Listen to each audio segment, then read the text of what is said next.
Federal Communications Commission has determined the following content to be emotionally harmful. Funny things that you think's funny aren't funny. Give me cocks all the time. I want cocks all over me. The Alan Cox Show kicks ass, man.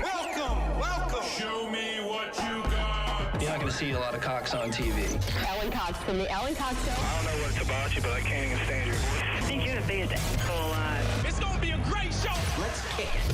I'll say kick it, and you'll just kick it with a tasty groove, okay? 1, 2, 3, kick it. Kick it. Come on. God damn it. Could you one time kick it? What the?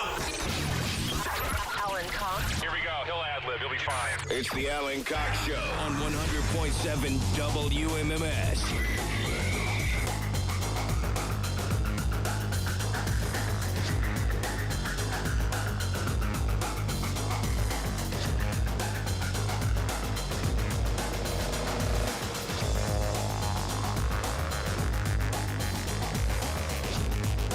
Hey, what's going on, gang? Good afternoon. Hi there.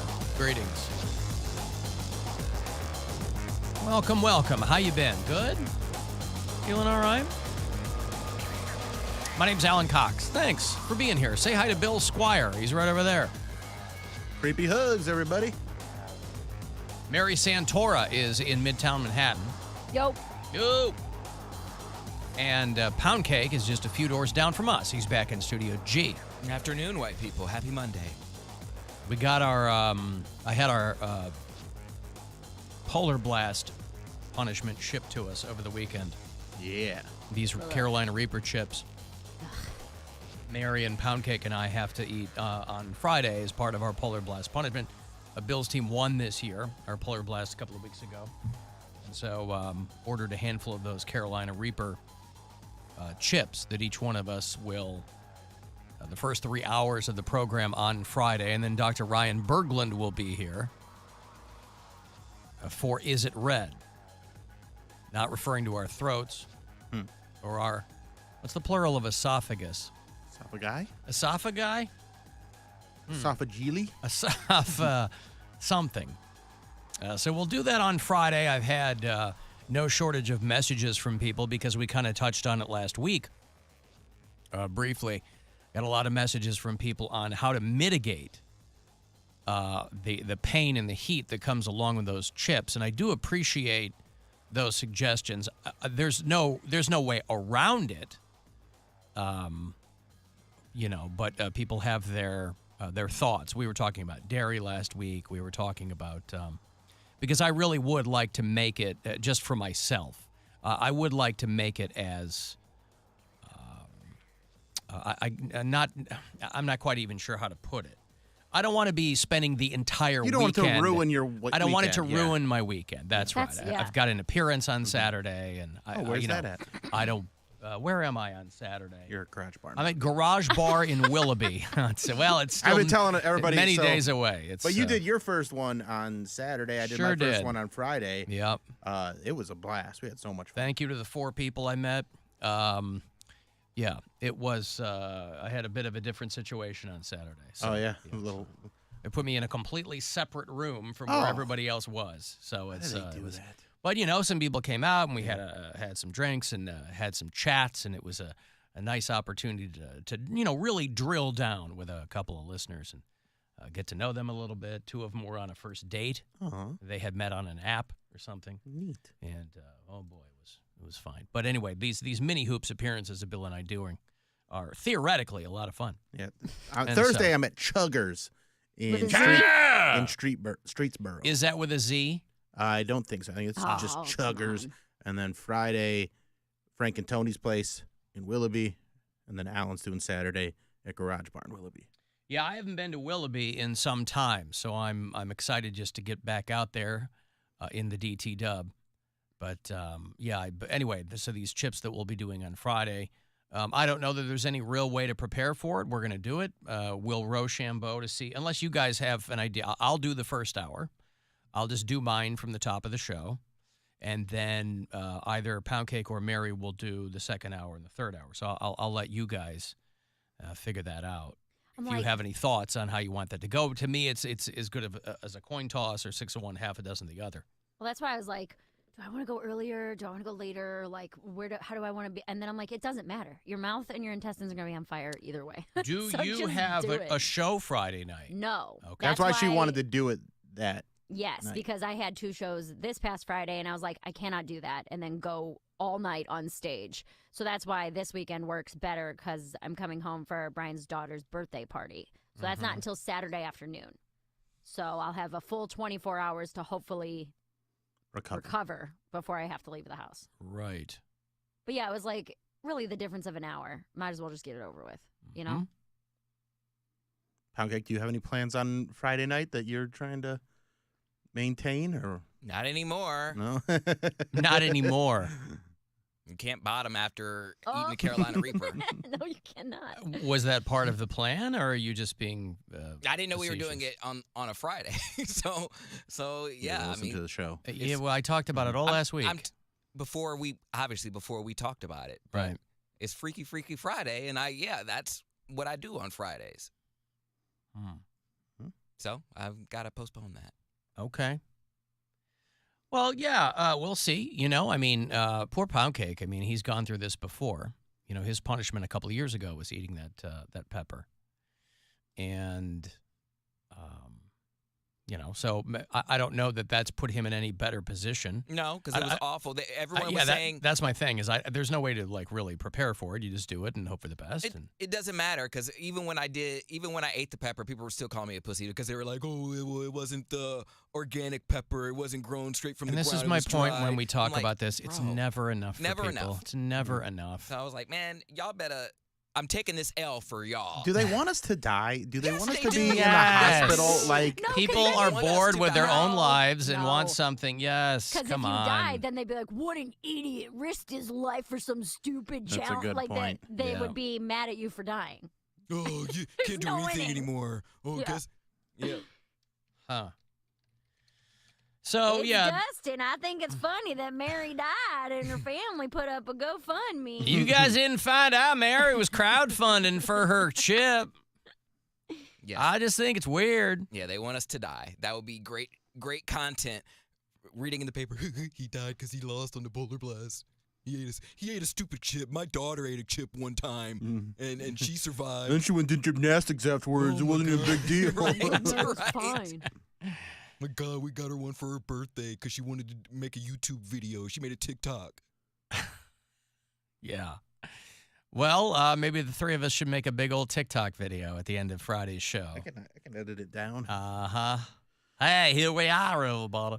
So anyway, that'll be Friday. And then Dr. Berglin will come in, and he'll talk to you guys out there, our customers, who've got some drip going on down there, and not in the good, cool streetwear way.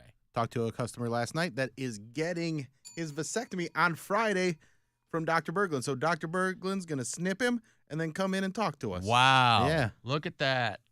Well, that's what he does, right? Yep. I mean, that's his bread and butter over there at the CLE clinic. I've got to take a break here. If you want to send a text for anything, 35192 is how you get me. You can watch live if you like at alancoxshow.com, and we'll be back. This is the Alan Cox Show. Everywhere on our free iHeartRadio app or whatever smart device you have. Just tell it to play the Alan Cox Show on iHeartRadio. Our 2024 iHeartRadio Music Awards. Coming back to Fox on Monday, April 1st.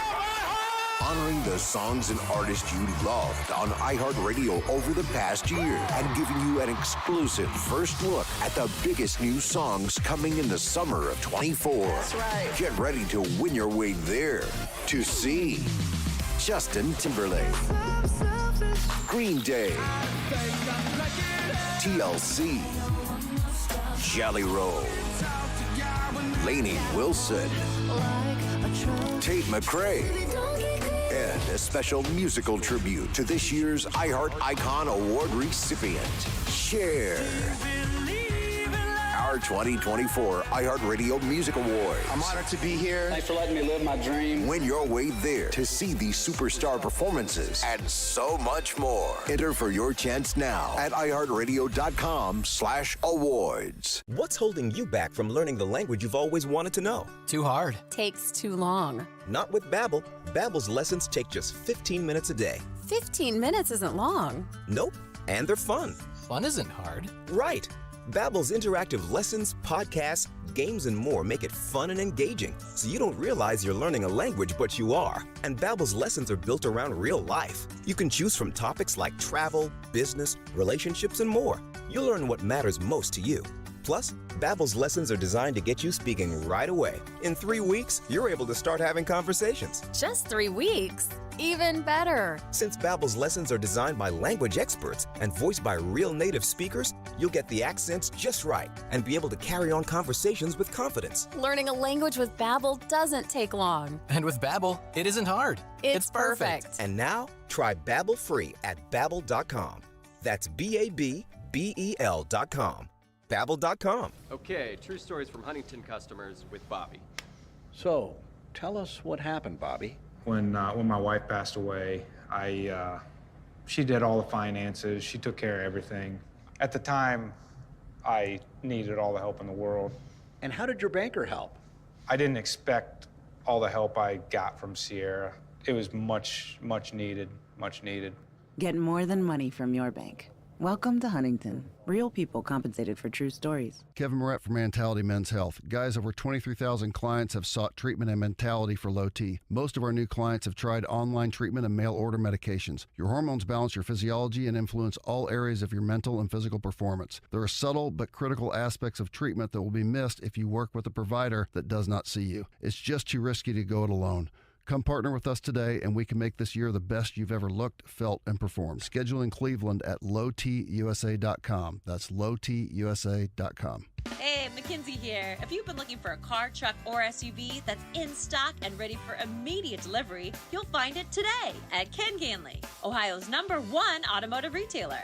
With 23 brands, 50 locations, and over 6,000 new and used vehicles in stock, you're sure to find the perfect vehicle at the perfect price. For the location nearest you, visit KenGanleyAuto.com. Ken Ganley, we drive Ohio.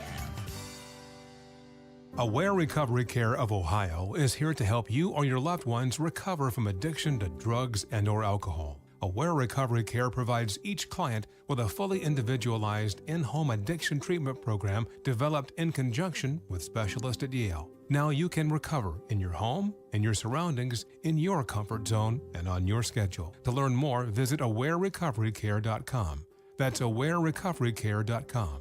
We're ready to help where and when you need us most. Getting quality employees to fill positions in your company is essential, but finding those people can be a major hassle, unless you use ZipRecruiter. ZipRecruiter makes finding quality people a breeze. And right now you can try it for free at ZipRecruiter.com/radio. With ZipRecruiter, one click sends your job to hundreds of top job sites. But more than that, ZipRecruiter's advanced technology identifies the candidates with the skills you need, sends you a list of great matches to review, then actively invites them to apply for your job. And the results speak for themselves. 4 out of 5 employers who post on ZipRecruiter get a quality candidate within the first day. That's right, the first day. Now you can focus on your business and let ZipRecruiter do the work finding the best people for you. See for yourself. Experience the ease, efficiency, and power of ZipRecruiter for free. Just go to ZipRecruiter.com/radio. That's ZipRecruiter.com/radio. ZipRecruiter.com/radio. Score big at Circle K with Pepsi 12 packs, 2 for just $12 for a limited time. And the excitement doesn't stop there. Fuel your football passion and register in store for a chance to win 2 tickets to the big draft in April. Only at Circle K, where every sip brings you closer to the action. Hey, Joe Montana here.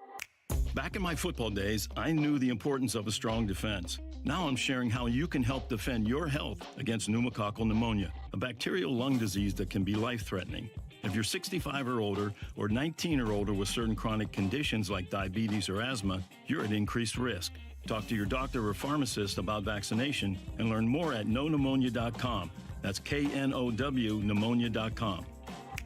Sponsored by Pfizer. Tracy, over to you for weather. The sun must be shining, Dave, because the 7 for 7 sale is back at Meijer. Mix or match hundreds of items like extra large avocados, Kraft macaroni and cheese, and Dannon Greek yogurt. Pick any 7 for just $7. There's a strong chance of saving with the same quality Meijer deals in-store or online. Back to you, Dave. Sounds great, Tracy. Deals so good, you've just got to talk about them. Meijer. Exclusions apply. See all the deals in the Meijer app. In this week's Marketers Report, Chris Brandt, Chief Marketing Officer at Chipotle Mexican Grill, weighs in on the power of audio. We've used audio to reinforce what we're showing on TV, what we're showing in other digital channels. When your priority is driving reach, boy, everybody seems to listen to the radio. As the #1 audio company, iHeartMedia gives marketers access to the audiences, conversations, trusted influencers, insights, and data you need to grow. If you're a marketer, go to iHeartResults.com. Without the ones like you, who work tirelessly to keep things running, everything would suddenly stop. Hospitals, factories, schools, and power plants, they all depend on you. No matter the weather, emergency, or time of day, you're the ones who get it done. At Grainger, we're here for you with professional-grade industrial supplies. Count on real-time product availability and fast delivery.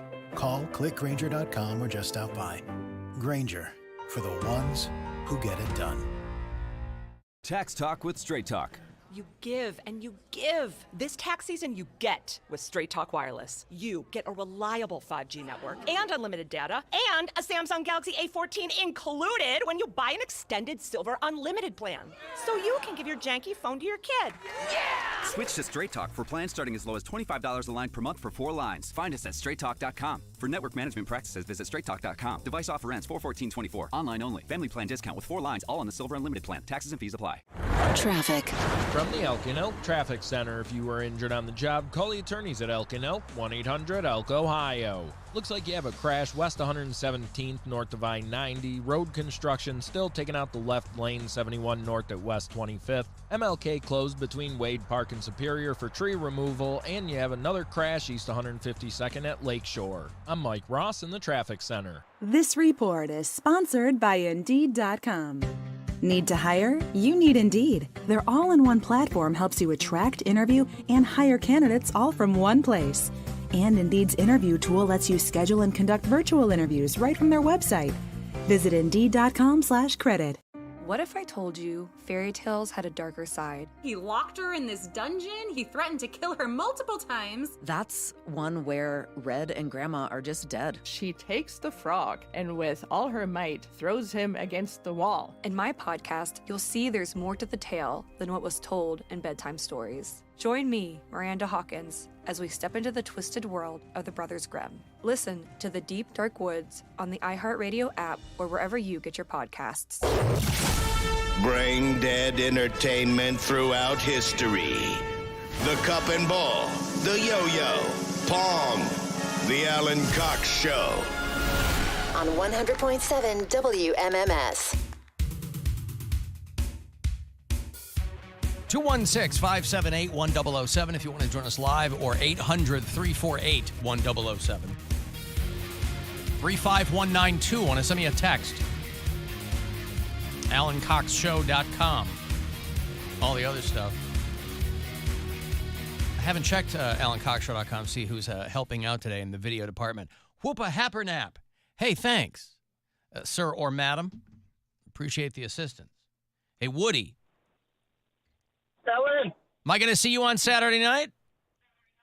You better believe it, McMillan. All right. What's going on? Nothing. I'm just driving back from the Union Hall, and I'm getting ready to get back home and have a cocktail. But you guys talk about the ghost pepper chip challenge that you guys lost. Yeah. And I don't know how weird this is going to get, but just bear with me. Isn't it weird how some things that hurt get better? And I'm going to give you 3 very strange examples, all right? A shot of Everclear 151 hurts, but it gets better because you feel better after it. Working out in a gym hurts, but you feel better after it. And, on the female aspect of it, losing your hymen hurts, but you feel better after it. Oh, boy. Mary, you want to take this one since we're in the middle of hymen talk with Woody? I've never had one of those. Mary was born without one. Amen. She brother. did a lot of horseback riding, and she was very vigorous with her early tampons. So, Lucky. Yeah, I mean, it's crazy how, I don't know where what made me think of it, but it's like, some things hurt, but feel better. All right.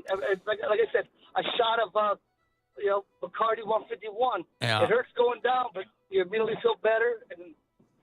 And I don't know where I'm going with this, but it's. I don't either. This sounds like a call you would have made to me after you had a couple of cocktails, Woody.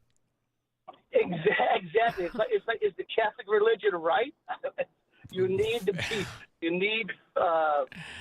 I see. So it's only through pain which you can earn pleasure, is what you're saying. You are correct. Yeah, all that Catholic in there working, and they're not alone. Okay, you're feeling okay otherwise, Woody? Are you in good health?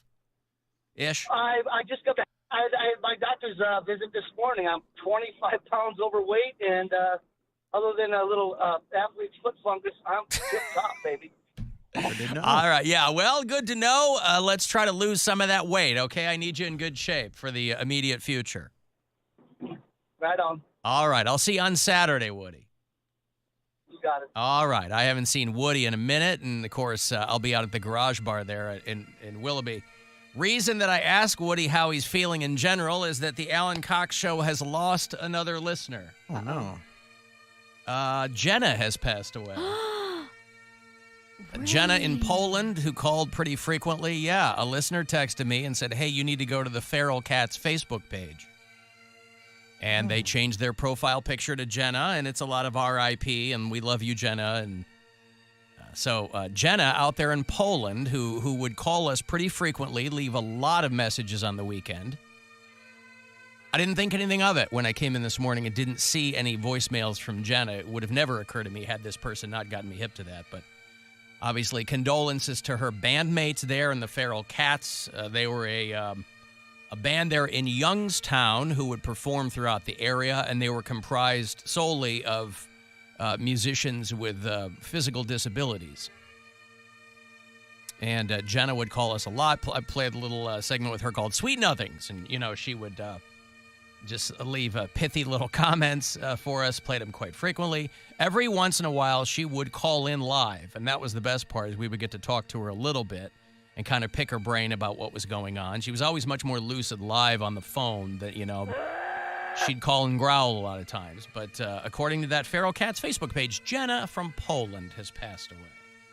And so she's I don't know how young, but she was young, I think.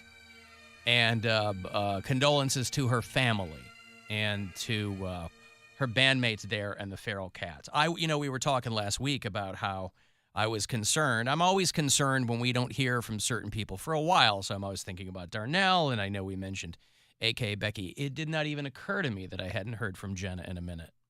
I thought she called like 40 times a day. You think you would be like, even after 1 or 2 days. Well, you'd be like, not that. I don't know. I mean, lately it's been Brian who's been leaving me 40 voicemails, because I put him on the air once a year, and then he just laps that up. So he's been leaving a lot of voicemails.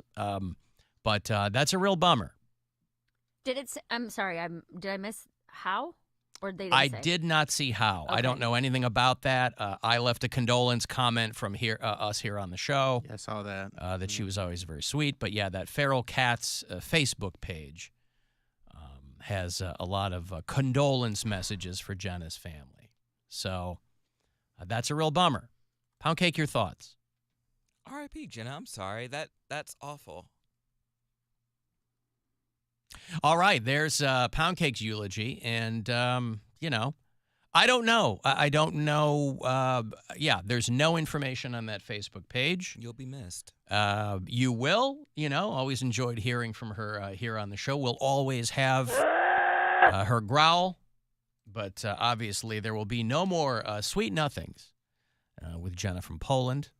Is there... I don't know. I felt like to some degree she might have been the glue holding that band together. So I certainly hope that this isn't like a John Bonzo Bonham situation where the Feral Cats will just collectively decide to call it quits.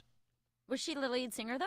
She was a singer, and the band looks like it's probably got about 12 or 15 members in it. So, it's not that they're lacking in numbers, but they might be lacking now in spirit. And I don't know. I don't know what the I had hopes now that we had this big old Duncan Lounge performance studio down there, Bill. To have I had feral hopes that cats? we could get the Feral Cats in here to do a live performance maybe at some we still point. can. Well, Jenna, for me, is the focal point of that band. She was the only thing I knew about that band, and without her there, and an opportunity to talk to her live on the air, I don't have much interest in that. But obviously, our condolences to her family and to her bandmates there in the Feral Cats. And we lose another listener. Now, she was also our connection to Darnell. Right. So, if we don't hear from him, I don't know what that means. I don't know what that means. Alan, with Jenna's passing, will the show be able to go on with just 6 of us listeners left? Boy, I sure hope so. I hate to ever lose a listener, but now down to being, down to 6 of you, I won't lie to you. I didn't realize that she was one of the final 7 there. But, we haven't heard from Joe from Philly for a long time either. Now, I don't think he's I dead. forgot about him for a second. He's just a busy guy. He hits me up on Instagram from time to time. Yeah, people are busy. Some people, they might get tired of listening to the show, or their schedule changes or something, The only real constant here is me. And so if they go, well, whatever. Alan, they don't make Bacardi 151 anymore. I never had it. I defer to Poundcake. Bacardi 151, a white grape juice. It was his big. That was his jam back in the day. But they certainly make reasonable facsimiles to that drink. Right? Yeah, it's not that high though. They changed it to another brand, and I don't think it's as potent. But yeah, I don't know why they stopped manufacturing it. It wasn't because of sales. You don't need it. It's so unnecessary to have something that strong. But it was economical for me because... Well, because you could do one shot and be hammered. Okay, but that's all you want as a college student, to get drunk cheaply.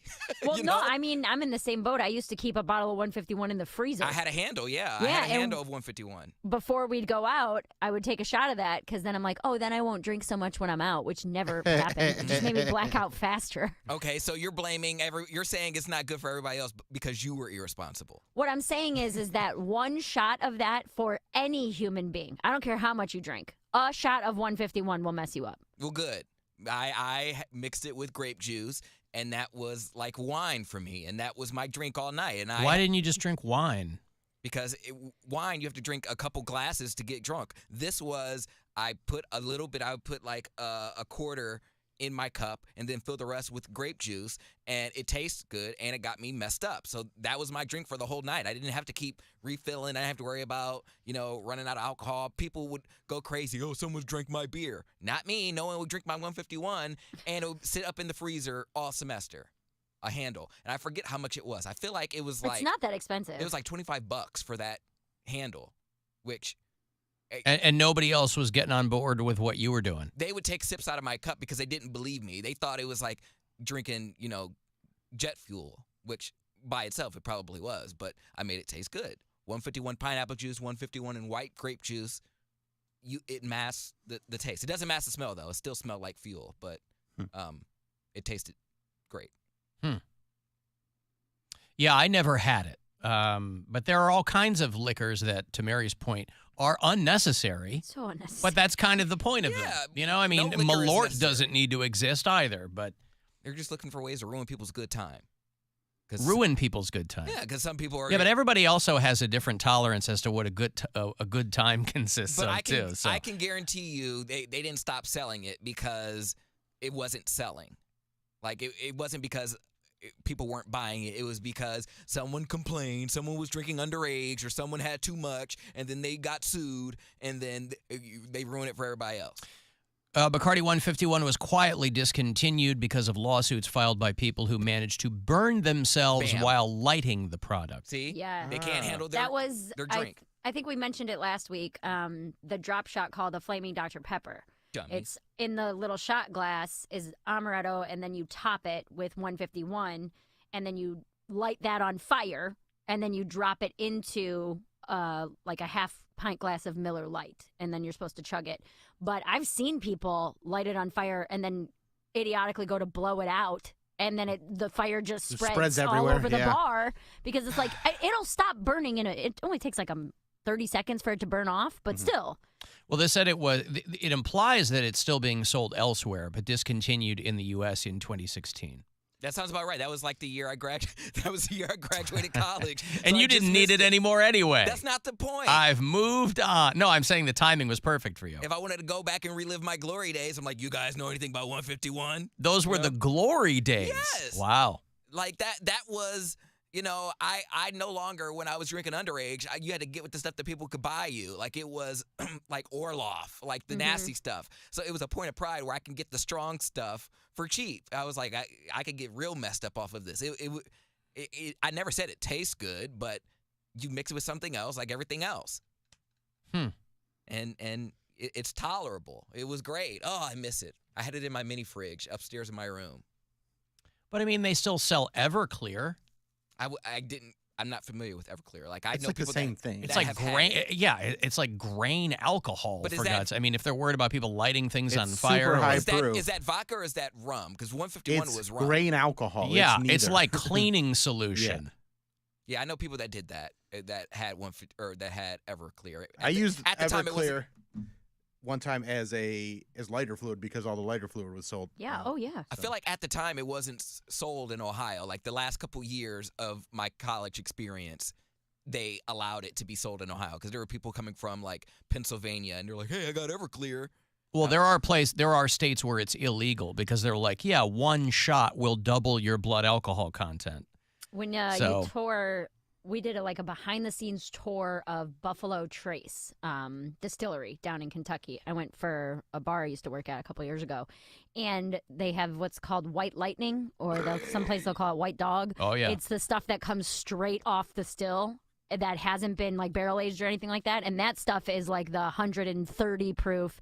And what they had us do is they put a little in our hands, and it literally is hand sanitizer. Like, it dries just as quickly, leaves your hands just as dry. They're like, you can drink this if you want to, but you might die. Don't lick your hand after Yeah, this. when we were in Pigeon Forge years ago in Tennessee for my brother-in-law's wedding, you could go to these roadside trailers and walk in there, and there's a bar, and they're selling shots of stuff, and they'll give you a little nip of White Lightning. But you'll stumble out of there. You need half an ounce Yeah. to do the job. Yeah. Yep. You guys don't even serve food here. Yeah. They're like, nope, it's just a roadside, everybody down there's got their own whiskey and all that crap. But They might have a little thing of boiled peanuts next door or something. Yeah, no, I'm just reliving the glory. But to Poundcake, those are the glory days. It was. Because I think about the times, the reason I didn't drink between 15 and 26 is because I just got so hammered. I'm like, this is just awful, and I don't ever want to do this again. But for a lot of people, that didn't stop them. But that's the thing, though. That was to you. Those were the glory days. I found my drink. I feel like I experimented a lot, and I found that other drinks would mess me up more than 151 because I knew my portion sizes. Like Pinnacle makes me cry. I know that for a fact. I can't drink Pinnacle anymore. Smirnoff. That's the only drink I've ever blacked out on. That was the first time, so I have a bad taste in my mouth from that. Tequila makes me take my clothes off. So 151 was the Just drink. like the song. That isn't that a lot of that psychosomatic though? Yeah, I think so. People go, I can't drink that because it makes me cry. Because you had it one time when you were getting broken up with or something. I don't know about that. I had it 3 times, and every time Pinnacle always made me cry. I was like, am I really gay or am I just? Right, that's what I'm saying. That doesn't sound like it has to do with the vodka itself. That sounds like you happen to be having that when you were having some serious issues about your life. And, Nope, it's the vodka, Alan. Absolute's okay. Absolute's okay. Tito's okay. But everything else. Pinnacle's a lot of sugar because they're usually flavored vodkas. But what I was going to say was each liquor is made from different things. Right. So to say that those different things don't affect your body differently, I mean. Well, then maybe it's it like might an allergy or something. Allergies don't make you cry. But I don't know what makes him cry. That's my part. I'm just saying it's probably not just the vodka. Well, I'm just saying the specific brand of vodka is probably not what made him cry. That's what I was going to say, is that it's not Pinnacle. Then I would think that all vodka would make you act like that. No, it was just specifically Pinnacle. I cried about my sexuality on Pinnacle when I ripped my shirt from hanging from the door door frame. I cried because of that. I was on Pinnacle. Yep. Like every time he was herking and dirking. Every horrible experience I've had in college, I was always drinking Pinnacle. Like when people say, "Oh, remember when you cried?" But that's not Pinnacle's fault. Yes, it is. Oh. Yeah, it is. All right. Well. Yeah. I mean, we used to be able to get Mad Dog at the. There was a local chain in Chicago called the White Hen Pantry, and I think they eventually turned them all into 7-Elevens or something. But White Hen Pantry, you could go in and get the Mad Dog, Boone's Farm Blackberry or Mad Dog Strawberry in like the shrink packs behind the counter. Like you would buy a squirt gun in, like the hard plastic shrink packs. Yeah. That's what they would have hanging up on the wall, and you could just walk in and get them. And I had plenty of friends that did that. It just wasn't for me. I remember somebody using Everclear though to blow fireballs in their mom's living room, and they lit one of the curtains on fire, and I'm like, we were doing that. I think I'm leaving now. I'm like, this is not for me. We were doing that at a party that I had when I first moved to Lakewood. We were spitting fireballs. We were in the backyard, so it wasn't as bad. Yeah, but that was fun. Poundcake, people want to know if perchance you were also listening to Celine Dion when you were drinking Pinnacle. No, I wasn't. It was college party music. Yeah. And I was fall asleep on the futon. So you were a lot of fun. You just pass out on somebody's futon. He sat alone, wouldn't let anybody near his drink, and then would just fall asleep. He was sipping seductively. And then you just lean over and fall onto their futon. I keep people away from my drink. Yeah, I kept people away from my drink. It's my drink. That was your futon, right? That you fell asleep on? The F-ton? The F-ton. Yeah. Yeah. Yeah, I would fall asleep on that one. That was a drunken sleep because I don't sleep on that futon. Right. It was strictly for effing. Well, all right. I don't know that we'll do the Poundcake Pinnacle Challenge here on the show. Absolutely not. I will never have that again. Mm-hmm. I don't co-sign that. All right. See, he's grown up.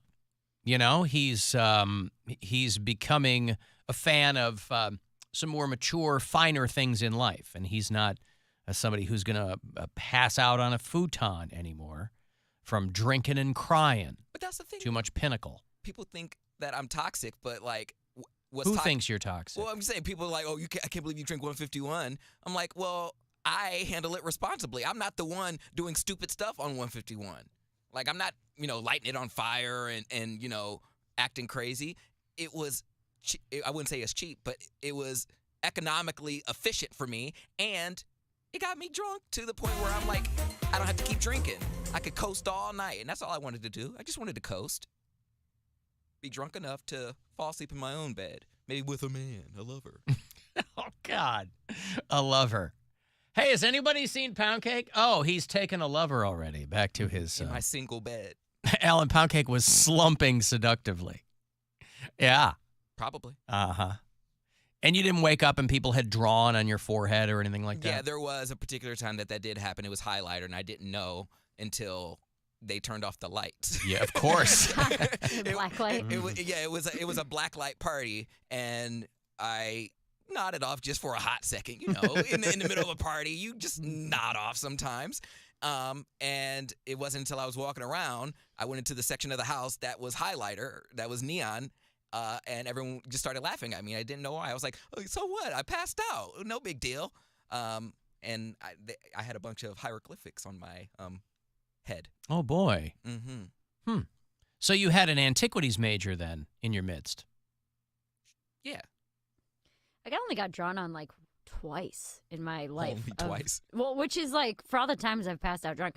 One time, my friends, I was like leaning on one arm. So like my forearm was up and then my other arm was above my head. I was on a couch, right? So on the parts of my arms that were exposed, they were putting things on me like coins and bottle caps and stuff, and then they like traced them in permanent marker. So they got a pretty good amount covered. But then for like the next 3 days, I just had a bunch of little circles and squares and like outlines. Yeah, outlines of like a Matchbox car. They outlined a car on my arm. So it wasn't even like, haha, she fell asleep and someone drew a penis on her arm. It was like, that's a weird, are those tattoos? Why all the circles? See, not only did I get drawn on, but I actually got drawn. Like, these hoes would get drunk and then draw pictures of me because we put paper on our walls for the highlighter party. So then they drew what I looked like when I was drunk. They drew you like one of their French girls. On their caves. Yeah, so people would walk in, they're like, who's that? They're like, that's him. And I'm like, bitch, did you just draw a picture of me without my consent? That's pretty nice, though. That's nice. They were committing you to the wall there. You're a bunch of hoes. You were like a little without cave my painting. consent. Yeah. I own my likeness and my masters. They can't draw a picture of me at a college party without my consent. Wow. But you were passed out. So I can't consent. Right. But you also can't say no. Okay. All right, Cosby. Yeah, right. I'm fully kidding. New York's changed you. Yeah. I'm a different person. I'm going to break. If you want to send me a text, that number is 35192. I want to go see Stained. They're back on the road. I'll have those tickets for you a little bit later on. Where is Stained coming to play? I think they're doing MGM Northfield Park.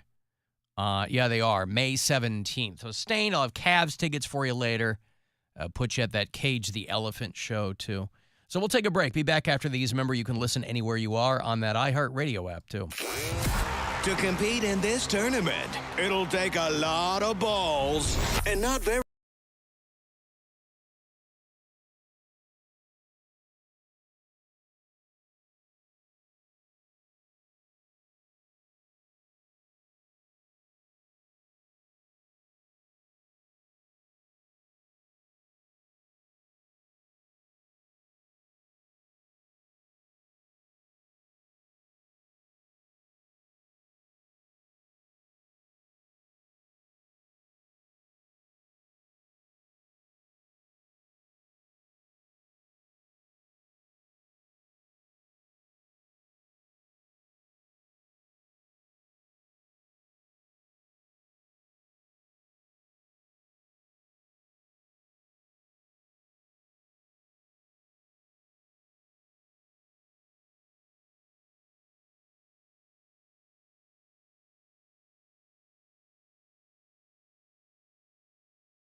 from the Bath Authority Studios. The Buzzard. The home of the Buzzard. Buzzard. This is 100.7 WMMS. Cleveland.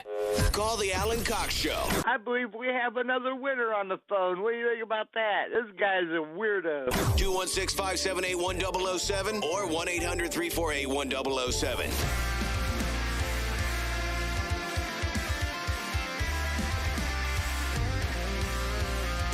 35192. Want to send me a text. AlanCoxShow.com. All the other stuff. Cavs off tonight. They lose to the Knicks last night. 107-98 was the final here at home. They're kind of neck and neck with the Knicks in the standings these days. Cavs are still doing well, though. They will play tomorrow night, still here at home. They'll be playing the Boston Celtics. That is a 7:30 tip-off. And, man, I'll tell you what, those Celtics, Kevin McHale and, who else? I'm not helping. I'm not going to Name someone participate from the in that. 40s who's dead, like you normally do. I'm sorry? I said name someone from the 40s who's dead, like you normally do. Hortense Crumley. There you go. Yep, Hortense Crumley, Kevin McHale, all the greats. The Celtics beat the Warriors by 52 points. Did they really? How did they do that? They just scored that many more Warriors points. playing like fourth-string guys? Or, No, I mean, it was wow. just a bad game. All right. I saw LeBron now has the all-time leading score record. Is that Well, correct? he's had that he got that last year. But he did. now he's the first player to ever score 40,000 points. Oh, that's what it is. Yeah. Okay. 40,000 points. Yeah, it's That's crazy. a lot of points. It's a lot of points. So anyway, Cavs, Celtics, tomorrow night at the Romo Fijo, right around the corner here in downtown Cleveland. And now that March is underway, if you want to get yourself some brand new gear from CLE Clothing Company, you can use the promo code CLOVER for 20% off. They just dropped, actually, a pretty cool Solar Eclipse Tour t-shirt that looks like a Slayer band shirt. I bought one of those for myself and my daughter. Those are pretty rad. So anyway, did I use Clover for 20% off? You bet your sweet bippy I did. CLOVER. If you do it online, you can use it. If you're in one of their stores, including the flagship, a couple doors down from us, you can use Clover for 20% off. If you are listening to this show on iHeartRadio from out of state, tell me where you do it. People will a lot of times keep me apprised of them moving around, which you don't have to do, but I do appreciate it. Michael is one of our bureau chiefs in Tucson, Arizona. Chad listens in Thibodaux, Louisiana. Bob is in Astoria, Oregon. Are you all right? I was saying Astoria, New York. Oh, no. Mary Lynn is in Astoria, Queens. There you go. And we have a lot of people in Charleston, South Carolina. Now, if you go 4 hours straight down 77 from Cleveland, you will hit Charleston, West Virginia. I don't know that we have anybody there. Although if we did, I imagine that they would also be in mourning, along with the other people there in Charleston, West Virginia, because they've closed their Hooters. And they held a candlelight vigil. I saw this. This is amazing. For the Hooters, and of course local news covered it because it's Charleston, West Virginia, and what the hell else are you going to do? They were unable to maintain, I guess, enough of a fan base or a customer base to keep the Hooters open, so they shut it down. And some of the local residents came by to bid them one last fond farewell.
And it's very serious. If she don't get help, then she's not going to be with us very much longer. So Browning adds he hopes the love and support for Hooters continues for years to come.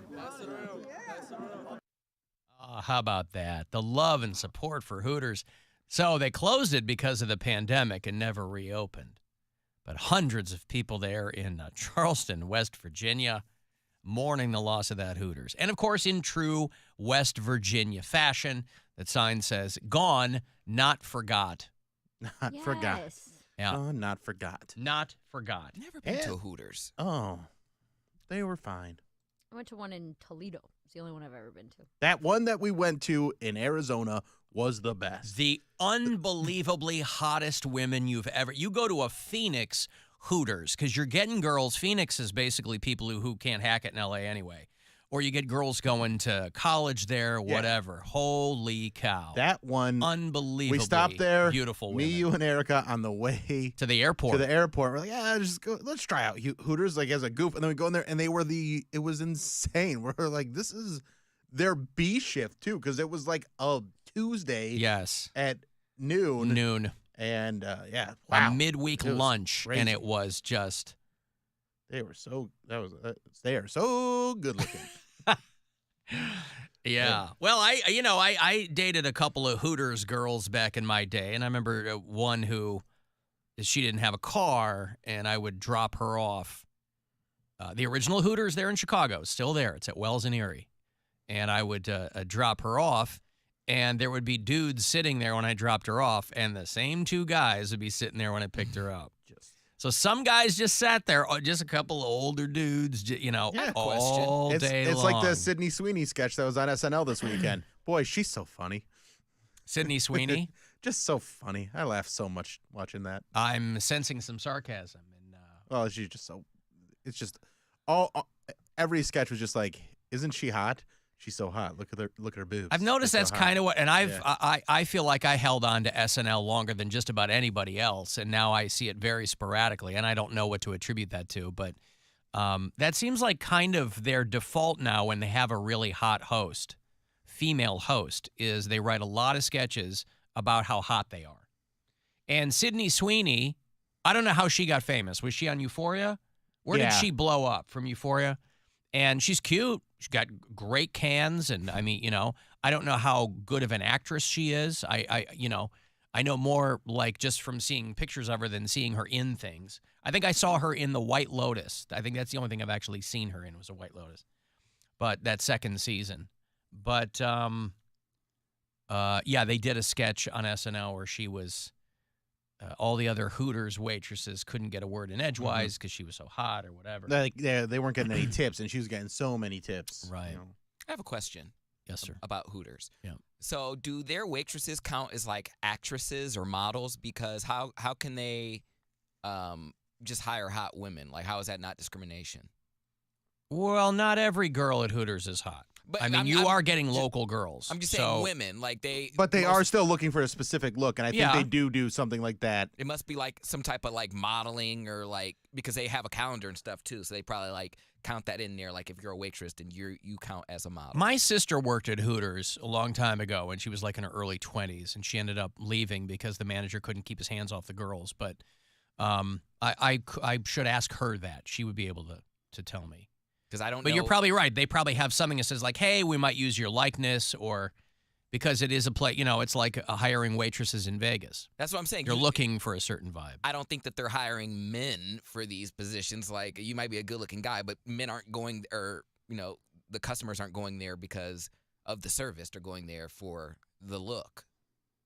Well, that's why, are you hip to Hoots?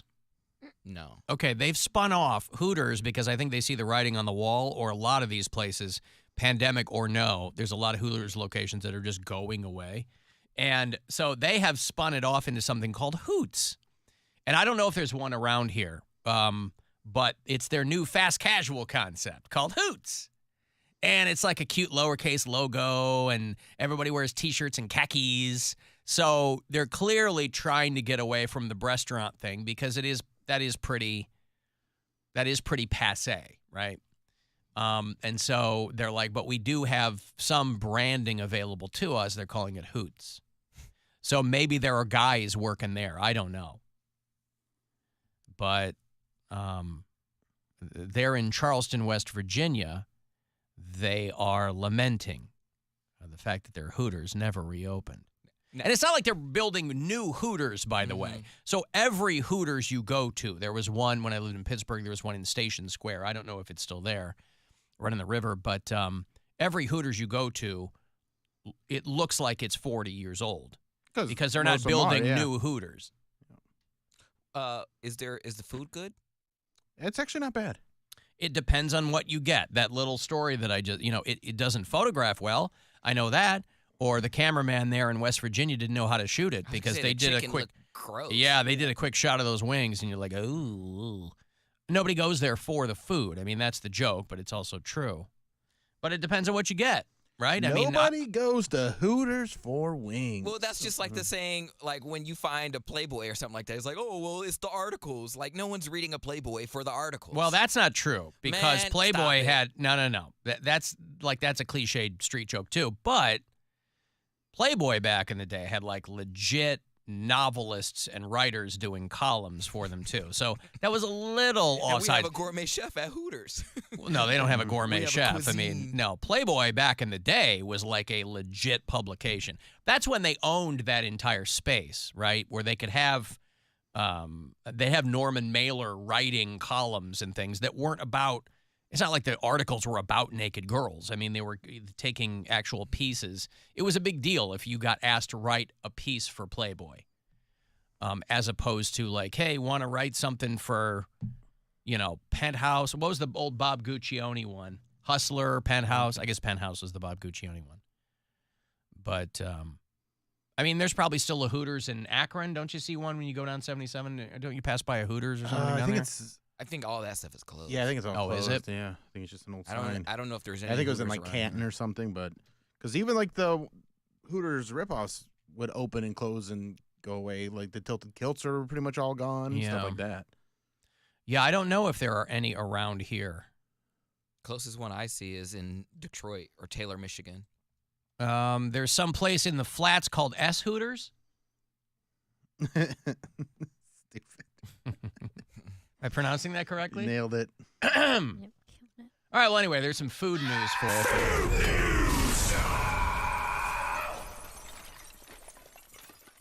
By the way, over 1 billion people worldwide are now obese. So we did it. Saw that. You know what? We cannot. Don't you worry. People saying America can't export anything anymore. Obesity is now a greater risk to global health than hunger. In a perverse way, that's got to be some kind of win, right? Where the greater global health crisis is people having too much to eat. Of course, it's also very, very imbalanced, obviously, much like people's diets. There are places around the world where, where people are literally starving, and then other places where they have too much to eat. But it's not just confined to North America anymore, which seemed to be for a long time that's what it was. How skewed are these numbers, though? Because obese are they going by the BMI? Because that scale is trash. Like, that just goes based on your weight and your height and your age. Right. That's it. They don't take into account, like, your muscle or anything mass like that, yeah. or, like, so, like, most people who go to the gym are considered obese if they have any kind of muscle. You know what I mean? Well, I have 5'2", to be a woman and 5'2". I have to think Am I they're healthy? using probably deeper data sets than just bringing up I don't BMI. know that they are. Well, because they want to say there's 1 billion overweight people or obese people. And so there's tons of fat people, but Yeah. like Literally. for being a 5'2" woman, my ideal weight range is like 112 to 118 pounds. And that's sickly skinny. okay, but look at it this way. Even if they were using BMI, they would still see those numbers going up. Let's say that was your scale, you would still see those numbers going up. So even if you set a baseline, even though, to your point, that's not the most granular way to determine somebody's health, But even if they were just using that, they go, look at this. 30 years ago, they said the proportion of women who are obese has doubled in 30 years, and it's tripled in guys over the course of 30 years. Kids are getting fatter around the world. Now, obviously, in a lot of places, it has as much to do with inactivity as it does with what they're eating. Mm-hmm. Abs are made in the kitchen, that whole bit. But they're like, people are just doing less. Part of that's a function of technology and, huh? I said, for kids at least, there's Tablet Kid, where you just sit at home and you play video games or you play on your tablet or you do whatever and you never go outside or hang out or play. It also depends on your metabolism because I would play video games, I would watch movies. I would go out and play sometimes, but it mainly came down to my metabolism acting fast. I didn't get overweight until like 26, 27 when my metabolism slowed down.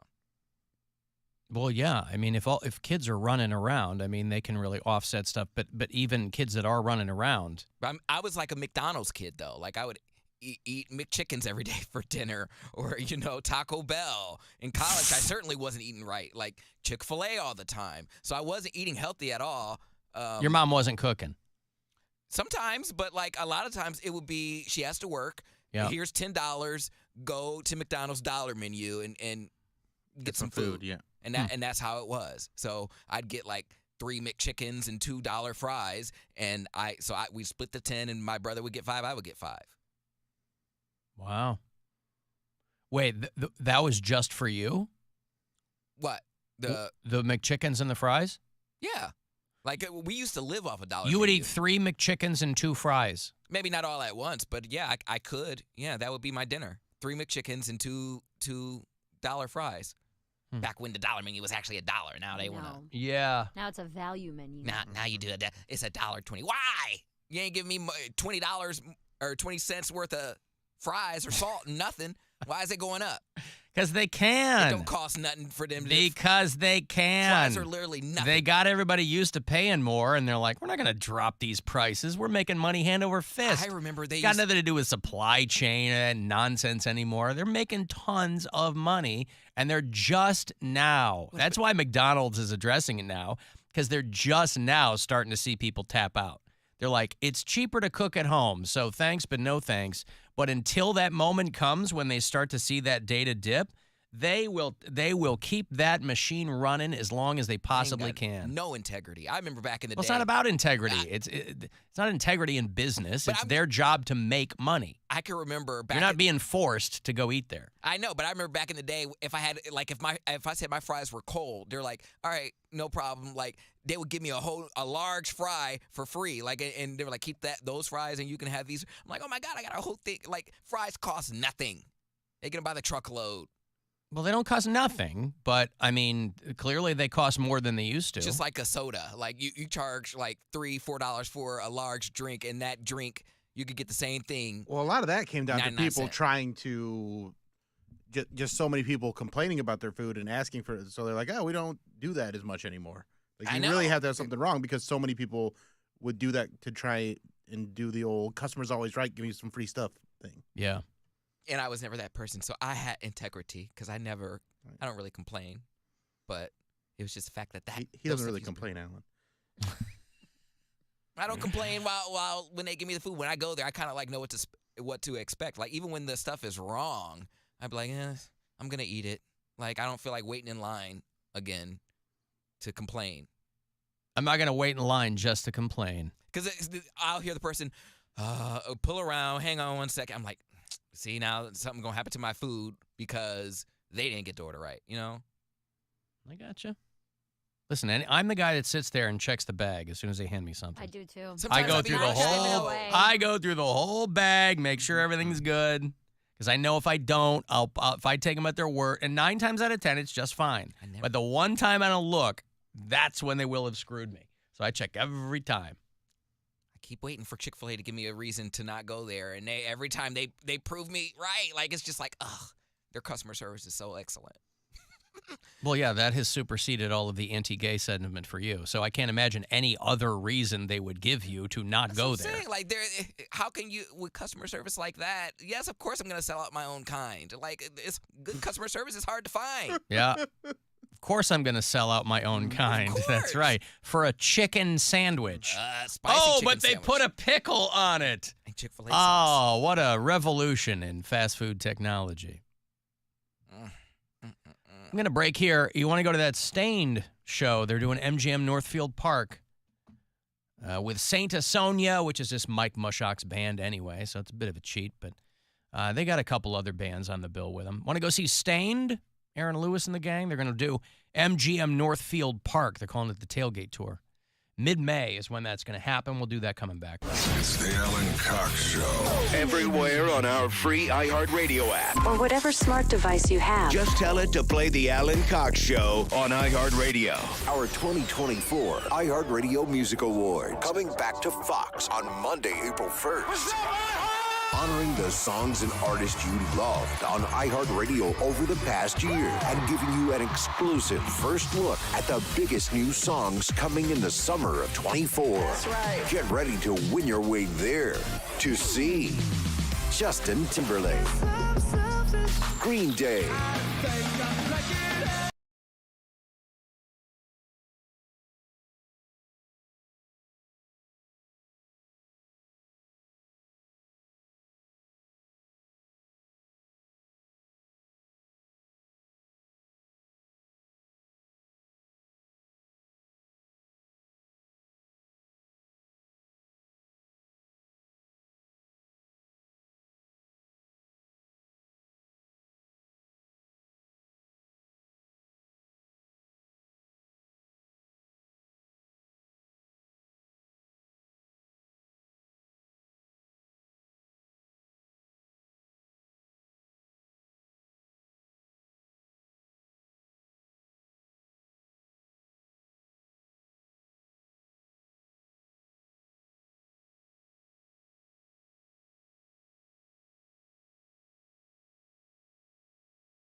shot to save big. Only at Kia of Bedford. Limited can apply to dealer addendum pricing. See dealer website for full contest rules. This is NASCAR driver Tony Breidinger, inviting you to make a pit stop at Raising Cane's for my favorite craveable chicken fingers. Turbocharge your order and get it even faster when you order online or with the Raising Cane's app. Raising Cane's Chicken Fingers. One love. Raising Cane's is not affiliated with NASCAR. What if I told you fairy tales had a darker side? He locked her in this dungeon. He threatened to kill her multiple times. That's one where Red and Grandma are just dead. She takes the frog and with all her might throws him against the wall. In my podcast, you'll see there's more to the tale than what was told in bedtime stories. Join me, Miranda Hawkins, as we step into the twisted world of the Brothers Grimm. Listen to The Deep Dark Woods on the iHeartRadio app or wherever you get your podcasts.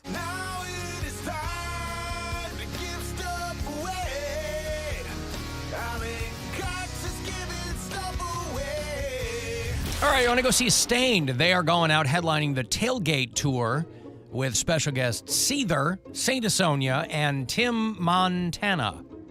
It's all going to happen at MGM Northfield Park on Friday night, May 17th. You can go to Ticketmaster.com for the info, tickets, whatever else, but I will have them for you right around this time all week. So the return of Stained, want to go see them? Big Car 10, and you will. 216-578-1007 or 800-348-1007. If you find yourself breathless with constant laughter, congratulations. Now, could you tell us what show you're listening to? It sounds fun. This is the Alan Cox Show. On 100.7 WMMS.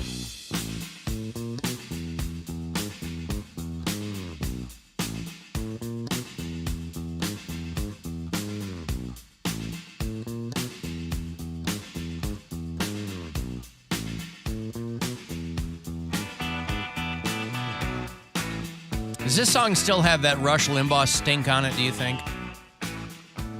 Yeah, I think so. You think so, really? Great Pretenders song called My City Was Gone about Chrissy Hynde coming back to Akron and seeing all of the awful things that had happened in her absence. You should have a vegetarian restaurant there for a long time.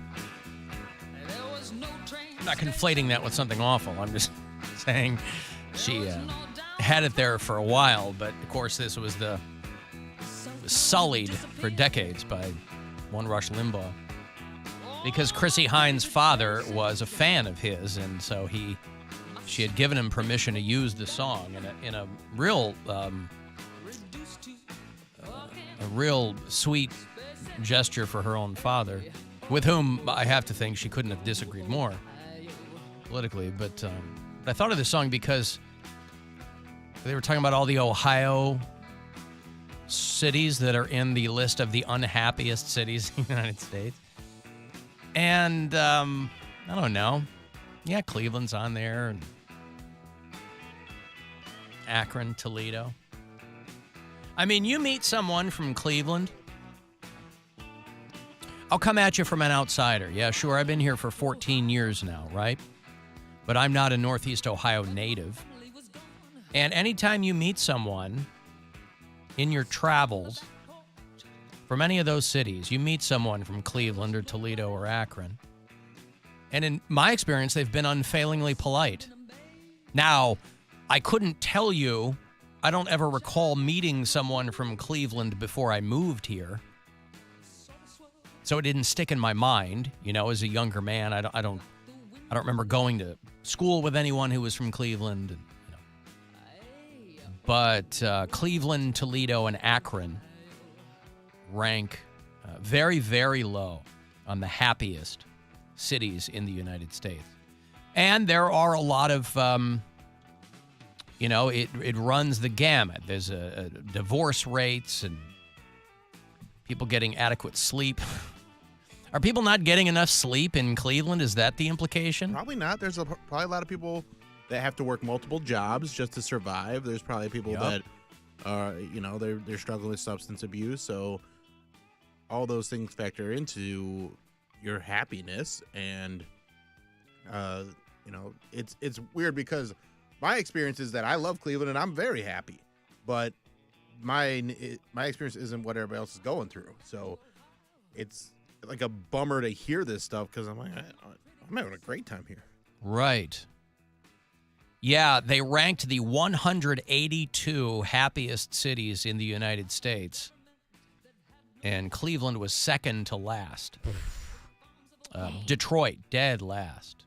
Cleveland, number 181.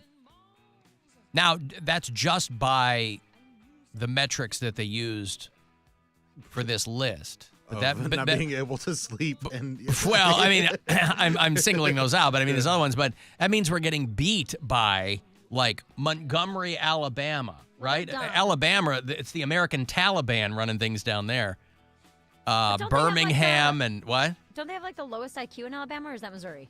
Well, they definitely have like the lowest Mississippi, all those red like southern states. They have like the lowest literacy rates and the highest, Don't they say ignorance is bliss? If you're dumb, you're happier. Well, then they should be at the very top. No, I'm just saying happier than us in Cleveland, who are very, very smart. Oh, we are so smart. We're the smartest. We're Why smart. we know how Yeah. Super smart. Well, we got beat by Toledo and Akron. I mean, of those three near the bottom, we are the last ranked in the Ohio cities. So I imagine Cincinnati is a little higher than us. That's up in the 140s. Where's New York City? Where is New York City? I have to think that there's no major, a city that large is not going to show up probably on near the top of the list of places where you're the happiest. That's because Fremont, California is number one. And then it's like San Jose and Madison, Wisconsin. And you'll notice a trend that a lot of these areas they have universities near them. You'll see Ann Arbor, Michigan is always at the very top of lists of cities where people love living there. Well, so a lot of times it has Columbus? to do. They have a huge university. Columbus is somewhere probably in the middle. Where is Columbus? Columbus, Ohio. I'm sure it's the highest ranked city in Ohio. I'm just going down the list here. Down, down, down. I mean, like L.A. is number 64. So, top one, Pittsburgh, 79. Chicago, 83. New York, number 86. So Milwaukee. By moving, I jumped up 100 spots in happiness. You really did. You increased your happiness by going to New York. But again, you're surrounded by diversity and culture, and that's the trade-off. Columbus comes in at 135, so easily the highest ranked of the Ohio cities on this list. And again, there's no surprises here, right? I mean, Cleveland is consistently listed near the bottom of these kinds of lists, but it doesn't really change anyone's mind around here, nor should it. Who cares, right? These are just kind of pithy little things to look at and pick at, whatever. Wait, and how is New York? New York's the city that never sleeps. I know, you would think. Would they be more tired? You would think. People, those aforementioned substance abuse problems, those people are up all the time. So they're definitely not getting adequate sleep. But they're happy. Well, theoretically, emotional and physical well-being, income and employment, community and environment. They rank people on that, and then they give them a total score. Well, income and environment, I mean, Cleveland is always in the poor cities, too. Mm-hmm. Right. So, yeah, that makes sense. So a lot of these places are, admittedly, places that are expensive to live. San Jose, right? That's Silicon Valley. There's a lot of very wealthy people there. Minneapolis is at the top. So it's kind of this weird mix of like smaller towns where people of means probably go to retire. But like San Francisco, everybody complains about San Francisco, but the people who live there, number 7 on this list. Well, they're tech money.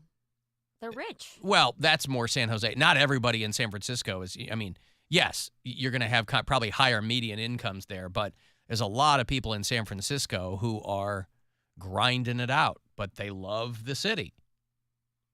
But boy, you watch anything on San Francisco and they want you to believe that it's some gaping hellhole, like that fire that will never go out in Pennsylvania. So I say, you keep doing you, Cleveland. And you're not dead last. That's still Detroit. But the thing is, you can look up, like I just Googled this to try and find this, and then there's another list that says Billings, Montana's the saddest city. Like so you can collect data and be like, all right, based on these things, we're going to say these are the saddest cities.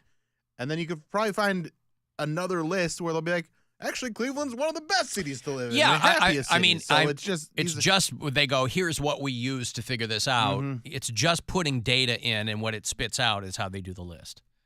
Billings, Montana on this list is number 82. The top 100. What? Who did this list? Who was it? Wallet Hub did this list. Wallet Hub. The happiest cities in America. Based on... I think this is also biased against whether or not you use Wallet Hub. Yeah.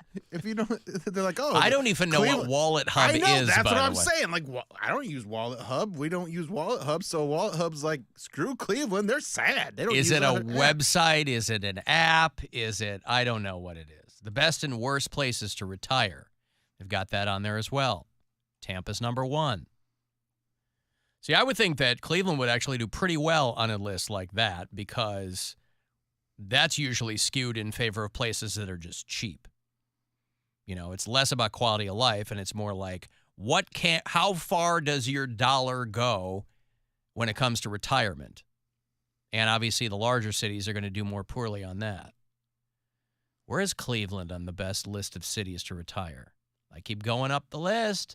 Now, number 99. So we just 199999. So we just got in. We're wedged in between Juneau, Alaska, and Charlotte, North Carolina. So listen, in an age of big data, right now these are just pithy little things to look at and have a bit of fun with. But think about down the road when things like this are used in a specific way to admit or deny certain portions of the population. They go, oh, I'm sorry. You know, overseas in Asia where they have like the social credit scores, where it has way less to do with finances and more to do with like, oh, you don't get to do this because your score is this. It's like that Black Mirror, episode. Yeah, it's very similar to that.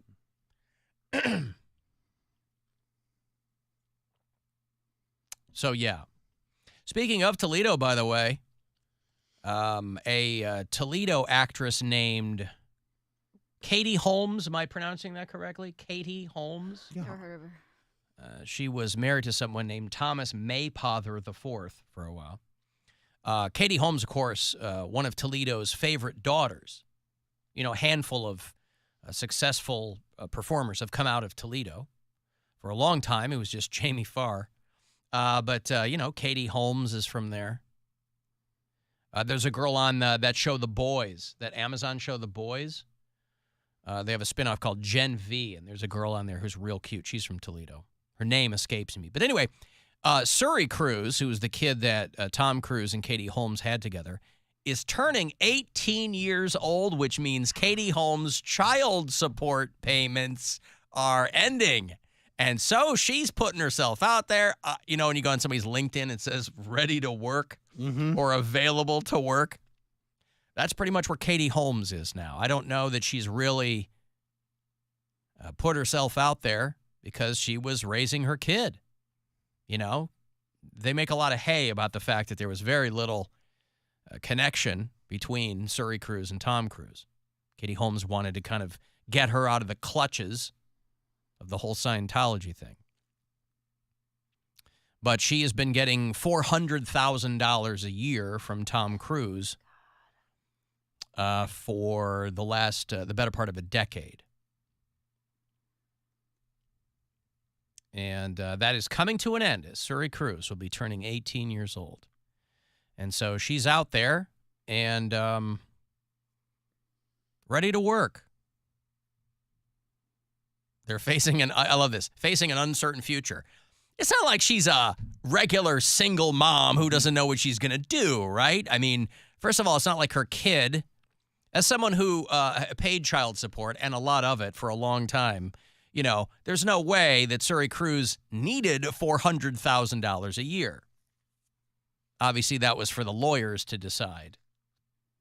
But that is coming to an end. So Katie Holmes is, got to be out there. And obviously she's a well-known commodity. I'm sure she'll have no problem getting back into. Remember the movie The Gift where Katie Holmes got naked? Yeah. The Gift with Keanu and Kate Blanchett. She had some perky boobs in that movie. I don't remember her boobs. I just remember her being naked in that movie.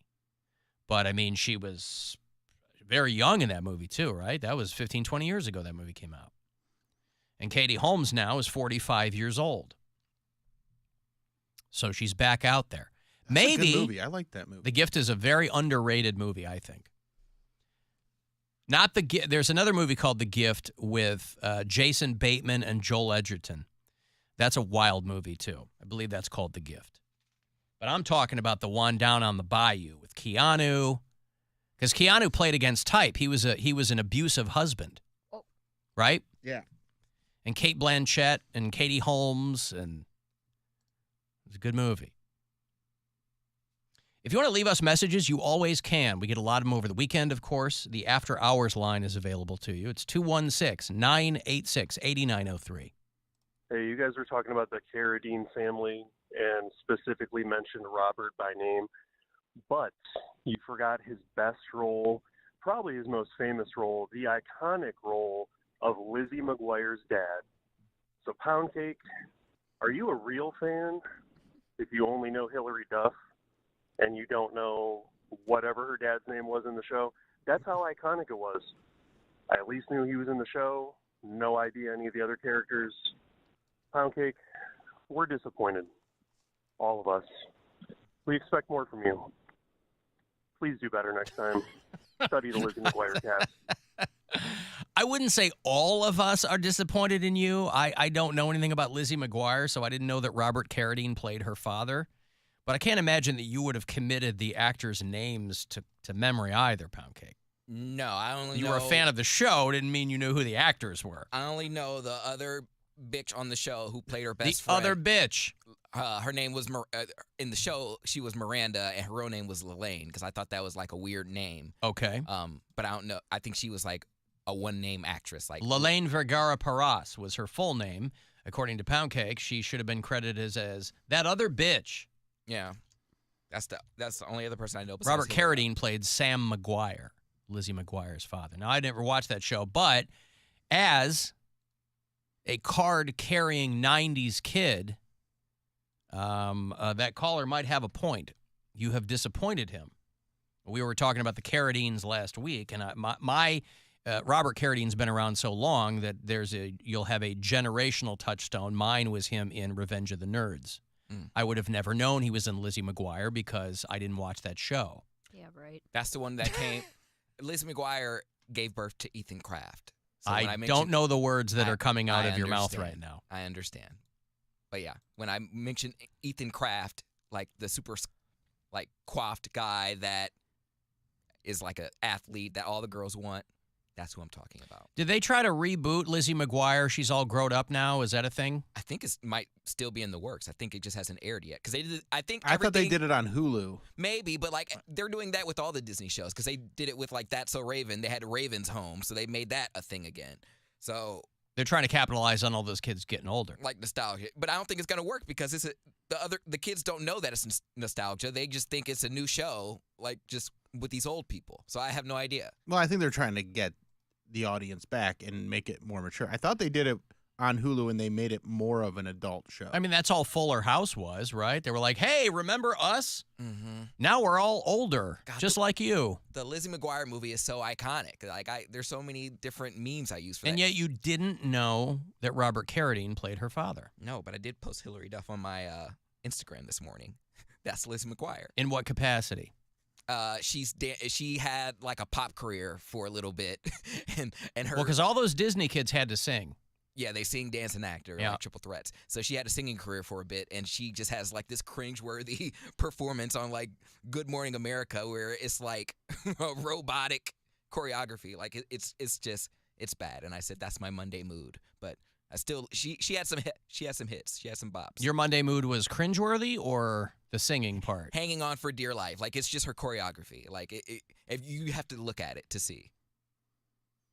Well, I'm not going to do that. Well, you don't have to, but I'm just saying. It's funny. We're No, talking Alan, about you must. Hillary Oh, Duff. I'm sorry. Well, she used to be married to a hockey player. I don't know if she still is, but there's a number of these like Disney girls who somewhere along the line cross paths with professional athletes. And a lot of times it's hockey players. Because they grow up and they're hot. Like Liz McGuire, Hillary Duff is a bad bitch. And she got like the Kardashian butt implants. Like she got some cakes on her now. All that. Done a real deep dive on her. No idea who her dad was. Right. Sam, Robert Carradine. Sam McGuire. Carradine. Carradine played. Well, all right. Well, anyway, I that caller is disappointed in you. And, of course, I would simply tell him, don't worry about it. It ain't the first time, and it won't be the last. Hopefully not. How are you not used to it? Who says I'm not? No, not you. Oh, The caller. The caller. Because hope springs eternal. And every day somebody wakes up, and their mood, they might not post it on Instagram, but their mood is, maybe today, Poundcake won't disappoint me. And I would imagine there probably are plenty of days where they get what they want. Just not today with that guy and Robert Carradine. It's a lot of pressure. Name of the game, baby. I got a break here. You want Cavs tickets? They're going to be playing the Heat. Cavs Heat here at the Romo Fijo. The game is the 20th of this month. It's a Wednesday night. If you want to get to a game, I'll hook you up coming back. 35192. I want to text me for anything else, and you can listen anywhere and drop messages as well on the iHeartRadio app. We got stuff. You want stuff. Win stuff. This week at W.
business. With insurance designed for your small business, the Bucks got your back.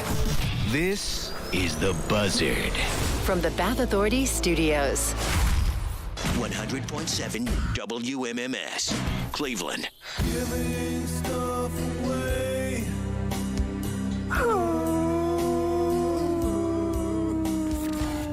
All right, I want to take in a Cavs game. Maybe you haven't gone in a while. Maybe you just went and want to go again. Miami Heat are going to be in town Wednesday the 20th at the Romo Fijo.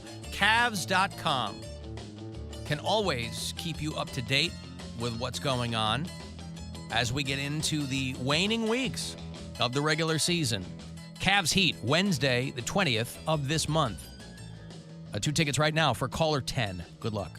216-578-1007 or 800-348-1007. They like getting letters from the audience. Unfortunately, those letters are usually F and U. It's the Alan Cox Show on 100.7 WMMS.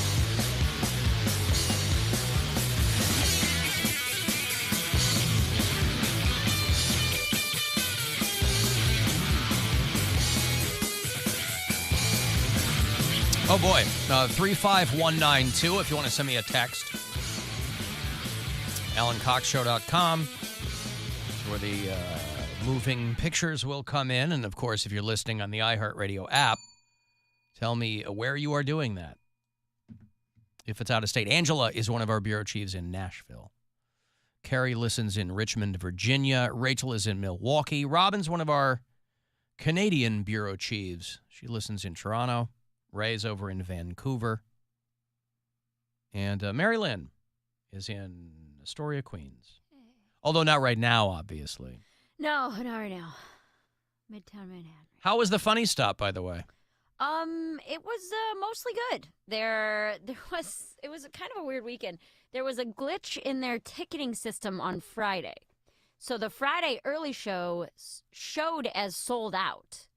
But what had actually happened, there were like 80 tickets sold, and all those people showed up, but we were still missing like 60 people. It seats about a little under 150. Oh, that's not the kind of glitch you want. So it showed it sold out, but what had happened was when they originally like copy and pasted my picture and bio and everything from the last time I was there to put it to this time, it copied over 60 of the original tickets too.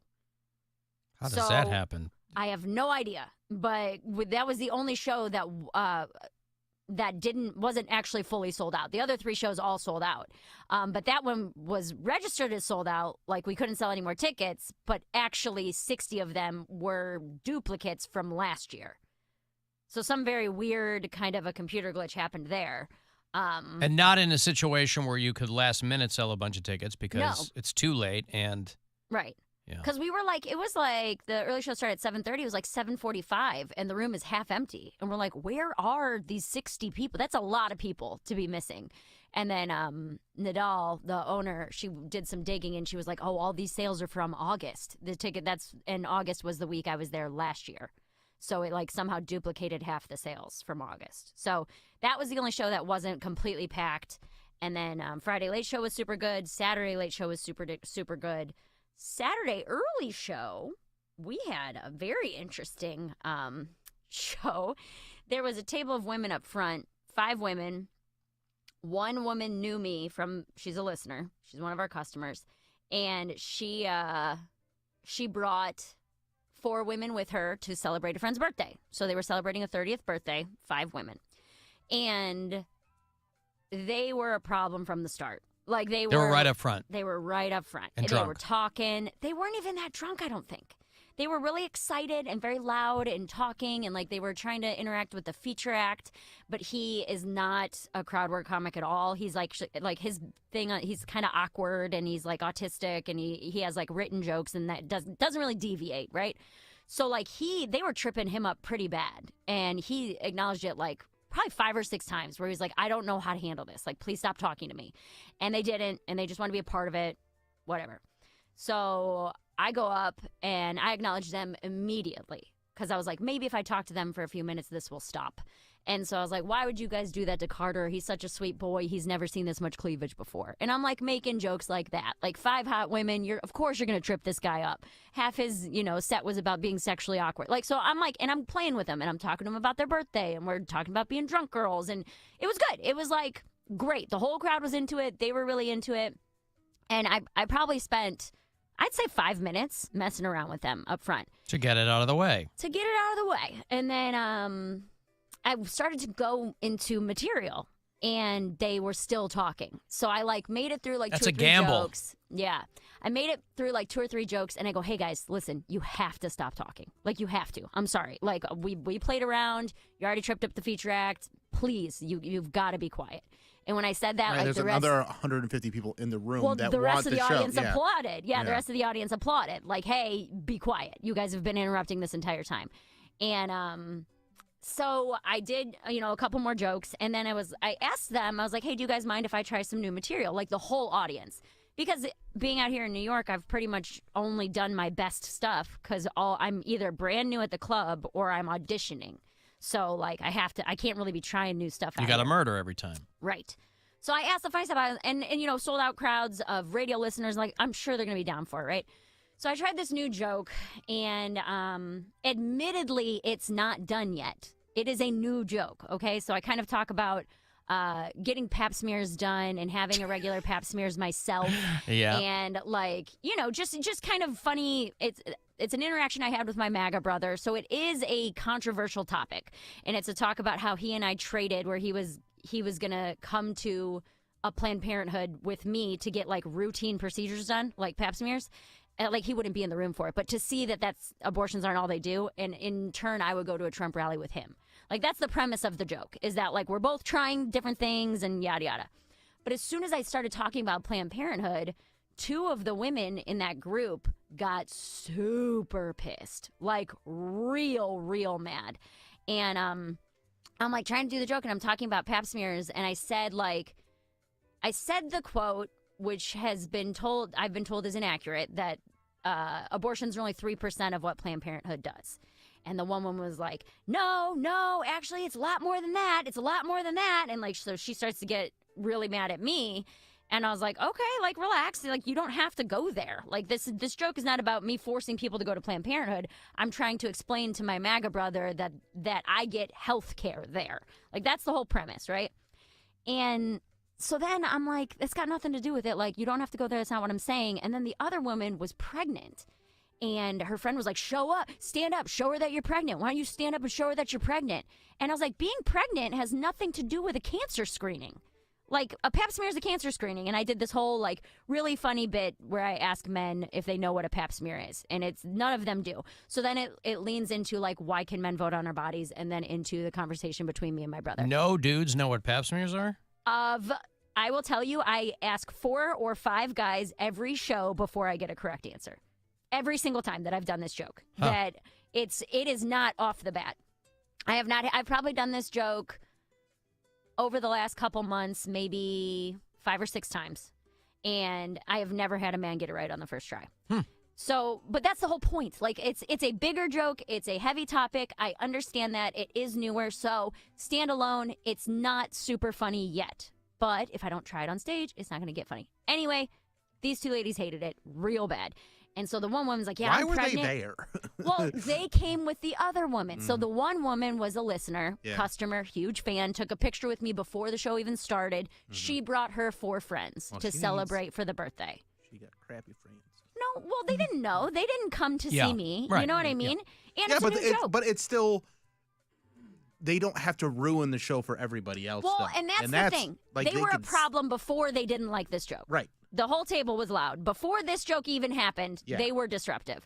So then the pregnant woman starts getting really pissed off because she's offended that I brought up an abortion clinic when she is pregnant.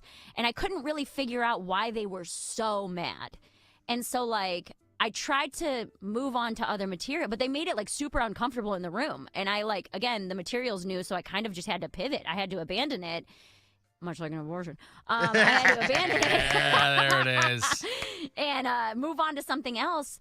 And I tried to go into another joke, and they sat there on their phones, and they had these pissed off looks on their face, and they were talking to each other the whole time, to the point where it was so uncomfortable that I straight up just looked at them and I said, listen, you two are very clearly not having fun. I was like, you're not having a good time. You're sitting there pissed off. You've already yelled at me. Why don't you just leave? I was like, if you guys leave, I'll pay for your tab. You don't even have to pay for your check. Just go. Like, you're not having fun. You're making it not fun for everybody else. Like, just leave. There's no reason for you to be here. And the one girl was like, well, we don't want to ruin her birthday. And I didn't say this, We but just I want to wanted ruin be your like, show. I want to be like, you already did. Yeah. Like, you know? And I didn't say that, but like, I felt like super uncomfortable, and I straight up admitted, like, because after they yelled at me and I had to abandon the joke, I was like, okay, well, that new material very clearly isn't done yet. If I'm going to try controversial things, it should be good enough that I can get both sides to laugh at it. So I full on said, my bad for the joke not being good enough, did not expect to get yelled at, you know? So I tried to mitigate it. I tried to move on, and so first they were being disruptive because they were having fun. And then they were being disruptive because they didn't like me. And the woman who does like you wasn't trying to get them to just kind of like chill out. The other three girls, like at the table, were like, hey, come on, relax. And like the three of them were facing the stage and almost being more attentive and laughing more and things like that. And the other two were just absolutely trying to compensate. Yeah, and the other two were just absolutely not having it. It was like a perfect storm of they weren't there to see me. They were, they're drinking, they're having fun for their friend's birthday. And then I struck a nerve with them. Oh, that's what I asked the one who wasn't pregnant. Drinking? I don't think so. Because I tried to look after she was like, I'm pregnant in abortion clinics. The one girl, I asked her, I was like, why are you so mad at me? And I was talking about the price difference between having a procedure done at like a well-known hospital versus Planned Parenthood. And she was like, well, I had to have the same procedure done and you're making me feel judged about it. And I was like, dude, if you have the money to go to like a reputable, great healthcare place or like not only that, nobody would know anything about them if they would shut up. Right. The only reason anybody knows anything is because they can't just sit there. Right. So I was confused. I was confused at the reaction. Wait, so she's mad that she didn't get a bargain? Is that? Well, that's what I was like. No, she said that I made her feel judged, but then she didn't want to talk to me anymore. No, like, lady, move on, I shouldn't even know anything about you. Right. So, and like I said, I'm not blaming them. They didn't know who I was. They had no idea what they were getting themselves into. They came out to celebrate a friend's birthday, right? The one lady, I'm sure, vouched for me, and I feel bad because they were probably like, great choice. Yeah, but Aaron, none of that has anything to do. That's supposed to be a passive experience. Right. None of that has anything to do with sitting there and talking and making noise and whatever. So they were a problem from the beginning, and then I happened, like, literally the one new joke I wanted to try happened to be a trigger. And you is stepped a on the third topic. rail and didn't know. Yeah. It is a controversial topic, obviously, talking about, but that's like the whole point of the bit is like if my MAGA brother can come around, like maybe, hey guys, let's make this a little bit not so, black and white or whatever.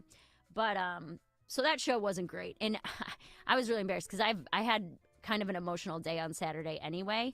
And just some stuff, going on at home. And so I was already like vulnerable.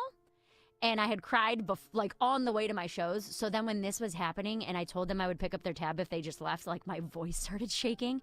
And I was like, do not cry on this stage. Like, I swear, I've never cried on stage before. For as much as I cry, that's a shocker. But like, I was so upset that they were so mad and like so like bringing down the whole room that my my voice started I really started like almost talk like that and like my eyes were watering and I was like, Mary, you better not, like I swear to God if you cry on this stage. So I ended up, after I asked them to leave and they wouldn't, I ended up going into a bit that's older that like I could kind of just put my brain on autopilot and like get through the bit. The other joke was only in the first trimester. This other one, yes. It was fully grown and it not was even out of 6 weeks old. Right. Like, So I, this was an older one. It's online. It's about Brian's grandma's funeral. And I'm going through it. I know it's a killer. It gets laughs every single time. But the room was so uncomfortable. They'd already poisoned the well. Yes, this bit, and it's about a 7-minute bit. But I wasn't going to deviate, and I wasn't going to acknowledge them again. So I was like, screw it. I know this is jam-packed of jokes. Well, I hope that we all start laughing again. So by this point, we're like 35 minutes into the show because it was me messing around with them. I did some old stuff. I tried the new joke. The new joke didn't hit well with them. So then I had to figure out what was going on with them. Then I try a joke that I know works, and the rest of the room kind of starts to come around. Those two women are not having fun the rest of the night.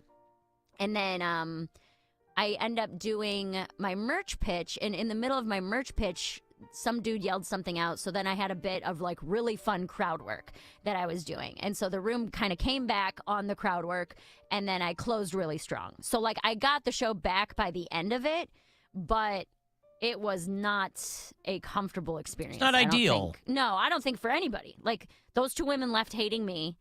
The rest of the room left hating them. I almost cried on stage. Like it was nothing was in control, but we ended well. But yeah, that was between, the Friday early show, the weird computer glitch, and then that show. Everything else was great. Huh. And even the Friday early show where there was only half full, it was still a really fun crowd. But the good shows almost made up for that one awful show. And it's hard because I go back and forth where I'm like, they didn't know me. I get it. You came out to a comedy show. Maybe you've never even been to a comedy show before. I fully understand that you were not planning to have that experience. But then also, but the fact you had so many chances to stop talking. I just you don't know when people stop show. knowing how to interact in public. But there's so many people or that not do. Interact in public. There's so many people that do, and like Mary said, the rest of the weekend everybody was good. Everybody else in that whole show was Everyone good. else, but you except have for these two people, and they have to make it about them, and they're just being selfish, and they don't care, and it's so and right up front too. Rude. Well, and the fact, if it was in the back, I could have ignored it. Right, They were yes. front and center, like directly in front of where I was Did standing. you talk to the girl that knew you after the show? No, or no? they all left without saying anything to me, which I assumed would happen. I was like, either they're going to come up and try to fight me, or they're going to leave and not say anything. Trying to fight you. But there's not, like they were going to leave as a group. You get what I'm saying? Like they weren't going to come up individually. But I did have a couple younger women came up to me, and one of them, she was really emotional, and she was like, "Hey, I was talking about getting a colposcopy done, which is a biopsy of your cervix when they find precancerous cells." She's like, "I just had to get that done, and I'm so thankful that you were actually talking about it." She's like, "I've never heard any of my friends talk about that. Like, I've felt so alone throughout this whole thing. Like, I know those two women were really upset, but please don't stop telling this joke." So, like, for those two to get really mad, and then for that younger girl to be like, "Oh my God, I've never even felt seen before." So it was a very, very weird, emotional kind of show or moment, I guess. But thank you to everyone who sold out those 3 shows. And the 60 of you. who came Just the trying early to get show. people to laugh at a show and have fun on a weekend. And I get it because I already know the blowback is going to be like, "Oh, Mary thinks she's funny. What's funny about Planned Parenthood?" And it's like, yeah, that's those what are you the do. That's things that also are not the point. important. It's not the point. It's But that it is, people to a certain degree where it's like that's important to me. Yes, and from I the feel like, from the performer's perspective, but also it's like if you're in an audience at a show, you are not the one on stage, right? Yeah. If you were funny, you'd be up there. You're not. And the way you speak your mind is by not laughing. It's not by yelling out. It's not by, if you don't think it's funny, then don't laugh. That's all. That's what you can do, or you can leave. But I gave them both options. yeah, and those are selfish people that obviously weren't even paying attention to what you were saying. You were just bringing up Planned Parenthood as a place, and not even like I go in there and get abortions. It's not like you were I even got a punch like, card for all the yeah. babies I've killed. Like I'm not. It wasn't even that. It was like, hey, they do more than that here. You know what I mean? Like, and then I was telling a personal anecdote of like I've had to have procedures done, and I don't know, man. But and the way that the girl's like, well, I got that same procedure, and you make me feel ashamed. Like that's your own thing that you need to work out because you don't have the capacity to differentiate between what's happening to you and what's happening to another person. That's weird. I wouldn't have been so mad at them if they weren't a problem the whole show. Because, again, it is a touchy subject. I fully understand that. It's a brand new joke, and it's a touchy subject. I'm going to get pushback on it. And But I'm okay they with had that. already I get established it. themselves as being Right. a pain in the ass. Yes, they were a problem from the very beginning of the show. So that, I think, was what was more upsetting, is that it's like, hey, You messed with the feature act. You very clearly threw him off his game. I played with you guys for 5-7 minutes. Like, I gave you full attention of the entire room and myself, and that still wasn't enough. You continued to talk, and then you made it an even bigger problem and brought everything to a screeching halt. You know, I don't know. It was just a bummer. That's all. We ended up getting the show back on the rails, and it just was like a perfect storm of me wanting to try a new 3 minutes. Yeah. It just didn't go well, you know? Well, maybe you should have Poundcake be your door guy because we had no problems in Willoughby. Kicking bitches out. You ain't gonna come in here like that. Somewhat like that. I got Cage the Elephant tickets after the break. If you want to go see them, they're on the Neon Pill Tour. That's the brand new album. They're going to play Blossom on September the 9th, so you'll be hanging on to those tickets for a minute, but you'll have them. So we'll do that coming back. 35192 on a text for anything else. The Alan Cox Show. On our free iHeartRadio app and your favorite smart device. Just tell it to play the Alan Cox Show on iHeartRadio. This Friday is International Women's Day, and iHeartRadio is celebrating the women who make music, influence change, and create culture. This year, we celebrate as women take the mic, putting gender equality on center stage. It's Chelsea Handler. And me, Angela Yee. Tune in to your favorite iHeartRadio station to hear conversations about the most significant issues affecting women today. Plus, female-focused playlists and more. And hear special episodes of your favorite podcast for International Women's Day by searching Women Take the Mic on the free iHeartRadio app. When life throws you curveballs, peanut butter M&Ms is there to wrap you in comfort. Like a reassuring friend letting you know you belong. So whether you're having a rough day or just feeling out of place, peanut butter M&Ms is there for you. Find your comfort at MMS.com. From the Mr. Hero I crave the hero. Weather Center. WMMS weather. Tonight it will be mostly clear, down to 56. Tomorrow, starting mostly sunny, then afternoon rain and thunderstorms. High tomorrow 71. Chance of rain Wednesday, high only 48. This report is sponsored by Conrad's Tire Express and Total Car Care. It's winter savings time at Conrad's. Get up to $375 off 4 select Goodyear tires, including the popular Weather Ready, perfect for Cleveland weather. Blue Falls and Conrad's, keeping your car clean and safe on the road. Conrad's. On the app or in store, Cleveland runs on Duncan.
All right, I'm going to go see Cage the Elephant.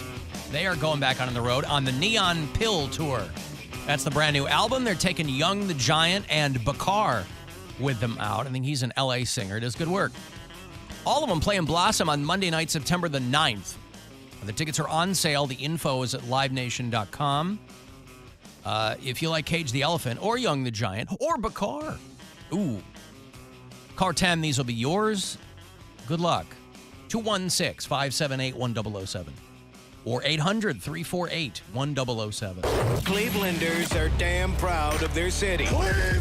But come on, you were born here. He moved here. This is a man that has endured real torture in a foreign setting. So who's the real hero? I would hope people would listen to our heroes. Alan Cox. On 100.7 WMMS.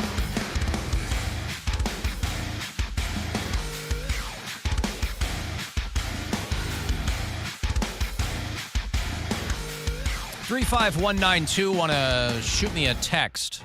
AlanCoxShow.com. Want to watch live there? You can. Thanks again to Hoopa Happernap for assisting in the video duties today. Cavaliers are off tonight. They lose last night to the Knicks. I saw a whole bunch of Knicks fans downtown this morning. Must have been checking out of their hotel rooms and heading back home. Or maybe they live here. Maybe they're transplanted Knicks fans. Who knows? But 107-98 was the final last night. Cavs stay at home. They're off tonight, but they'll play the Celtics tomorrow night at 7:30. You can hear all of it here on MMS, your FM flagship home for Cleveland Cavaliers basketball. 100.7 WMMS. Tomorrow night, by the way, is Kelce bobblehead night. For people who, of course, Jason Kelce announced his retirement today from the NFL. Had his whole career with the Eagles, yes? Yep. And 13 years as a center, that's pretty good. Yeah. But, of course, a lot of people don't know that these guys, he and Travis, played for the Cavaliers before they went on to illustrious football careers. No. And I'm sorry? No, they and didn't. so it makes sense that they would have the Kelce brothers bobblehead night tomorrow night. So if you're going to that Cavs Celtics game, you'll be able to scoop up one of the Kelce brothers bobbleheads. Them wearing Cavs jerseys, of course. Kelce's family in attendance at the press conference. His brother crying. That's why you wear the sunglasses. So people don't see you cry. I was watching it as it was happening on ESPN, and he dropped an F-bomb, and it was pretty funny. On the live broadcast. Yeah, on the live broadcast. Well, you got to expect that. I mean, you're going to know when a guy is announcing his retirement. It's a very emotional time. Mm-hmm. And he is a football player, and so, yes. It's probably going to happen. Of course, he thanked Eagles fans for allowing him to represent the city.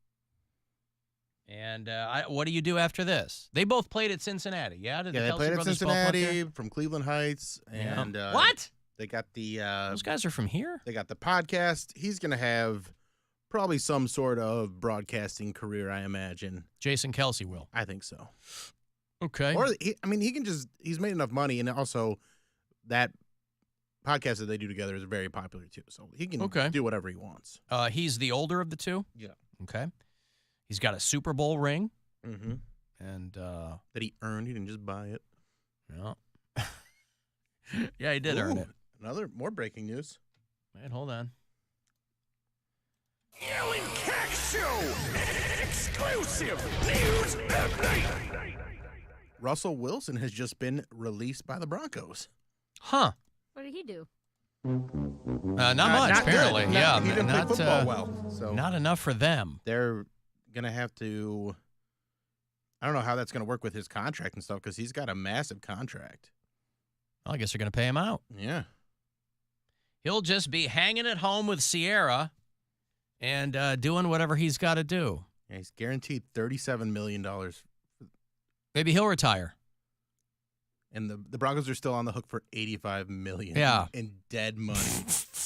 God. Yeah. Maybe they'll grab Joe Flacco. They already had him. Oh, the Broncos did. The Broncos had him once. Yeah. They're probably going to draft a quarterback. All right, sir. Well, there you go. So Jason Kelce is out of the game. He holds the franchise record there in Philly for the most consecutive starts. The dude hadn't missed a game in 10 years. 157 consecutive starts. That's a now, it doesn't mention how many finishes. What is the franchise record for consecutive finishes? I wonder what that is, right? I don't know if they how many keep games track of that. I mean, there's all these other arcane stats in professional sports. You know, oh, there hasn't been another guy that's worn those color shoes in 18, 19 months. All you can, you know, we talk about data points. Boy, you can figure out anything you want to figure out. There's nobody, someone surely must have the record for most consecutive finishes. Somebody, I mean, you set the parameters, right? Somebody who has played the most last 5 minutes of a game consecutively. That guy has finished 157 games. He wasn't there at the beginning. He was there at the end. Who is that? Well, usually if they're there at the beginning, they're there at the end. Like Joe Thomas has a record for most consecutive snaps. So he started and finished them. But you might not be. Well, right? You might be a guy who went in halfway through. You're going to have to figure this stat out on your own. This is what I'm saying. Well, I'm no statistician, but there's somebody but you're the one out that there. wants to know this, so you got to. I think it's up to you. Well, I'm not going to do the work to find it out. Clearly, there's somebody who had. I mean, I didn't figure out that Jason Kelce held the franchise record. Somebody else had that information. Right, but I have to think want this stat, and it doesn't exist yet. We don't, so we don't know that. We do know we that. don't know that. There's all kinds of stats that I'm not hip to. Doesn't mean they don't exist.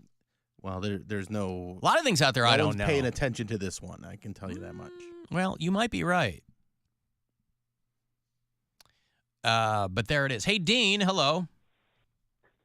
Hey, how's it going, Alan? Dean, how are you? Good. How are you doing? It was great to meet you on Saturday. Oh, Dean on Saturday. Yes. Were you the one on the date? Yes, I was the one on the date. Dean was on a date. I had to fight the crowd to get to you. With a girl. Yeah. Rub it in, Dean. They had me in an empty room. It was a lot of fun. Yeah, Dean was on a date with a girl who wore an Argyle sweater. I do remember that, right? Classy. Yes. Smart. Now, what did you guys do? You know, you're not 22-year-old kids. What did you guys do when you left? Did the party continue back at Casa Dean or what? Party continued at Casa Mary. All right. And are you two divorcees, or what's the situation? I didn't get into a whole big thing with you there because you guys were moving on. But the two of you were... we're both divorcees. We both have kids. And like I said, when we were talking, we met at the speed dating event, which I ended up going to because I got...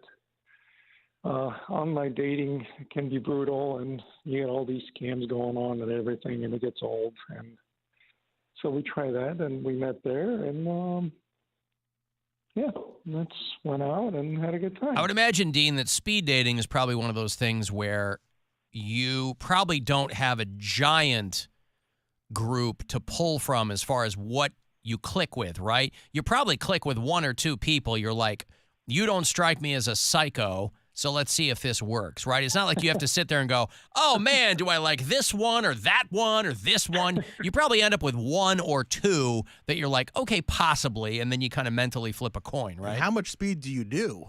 All of it. Right. That's exactly how that works out. You're only there for about a dozen people. Yeah. And to answer your question, Bill, you get 6 minutes, which goes by very fast, and you just kind of try to hit the main points. And What were the main points that she hit with you? Her boobs? No, it's I don't even remember. He went so fast. We're like, hey, so are you divorced? How long have you been divorced? Do you have any kids? Do you like animals and stuff like that? You know, it's the basic stuff. You don't. Right. it just kind of, and if it flows, it flows. If it doesn't, it goes by like molasses, and then you move on to the next table. Yeah, that can be, even though it's theoretically speed dating. If it was somebody you're not clicking with, I would have to imagine that those seconds tick by very, very slowly. You're like, okay, let's see. I mean, within the first 20, 30 seconds, whether you're going to hit it off with that person. Mm-hmm. All right, but you guys had a good time. So we had a good time, and it was a good night, and there's definitely going to be a second date. So I called to check in with you. Well, I'm glad that you did. I have a chart going on at home that I've just begun to track the trajectory of Dean and Mary's relationship, and it's my own little pet project. So I'm glad that. Well, nice to meet you guys, Dean, and good luck out there.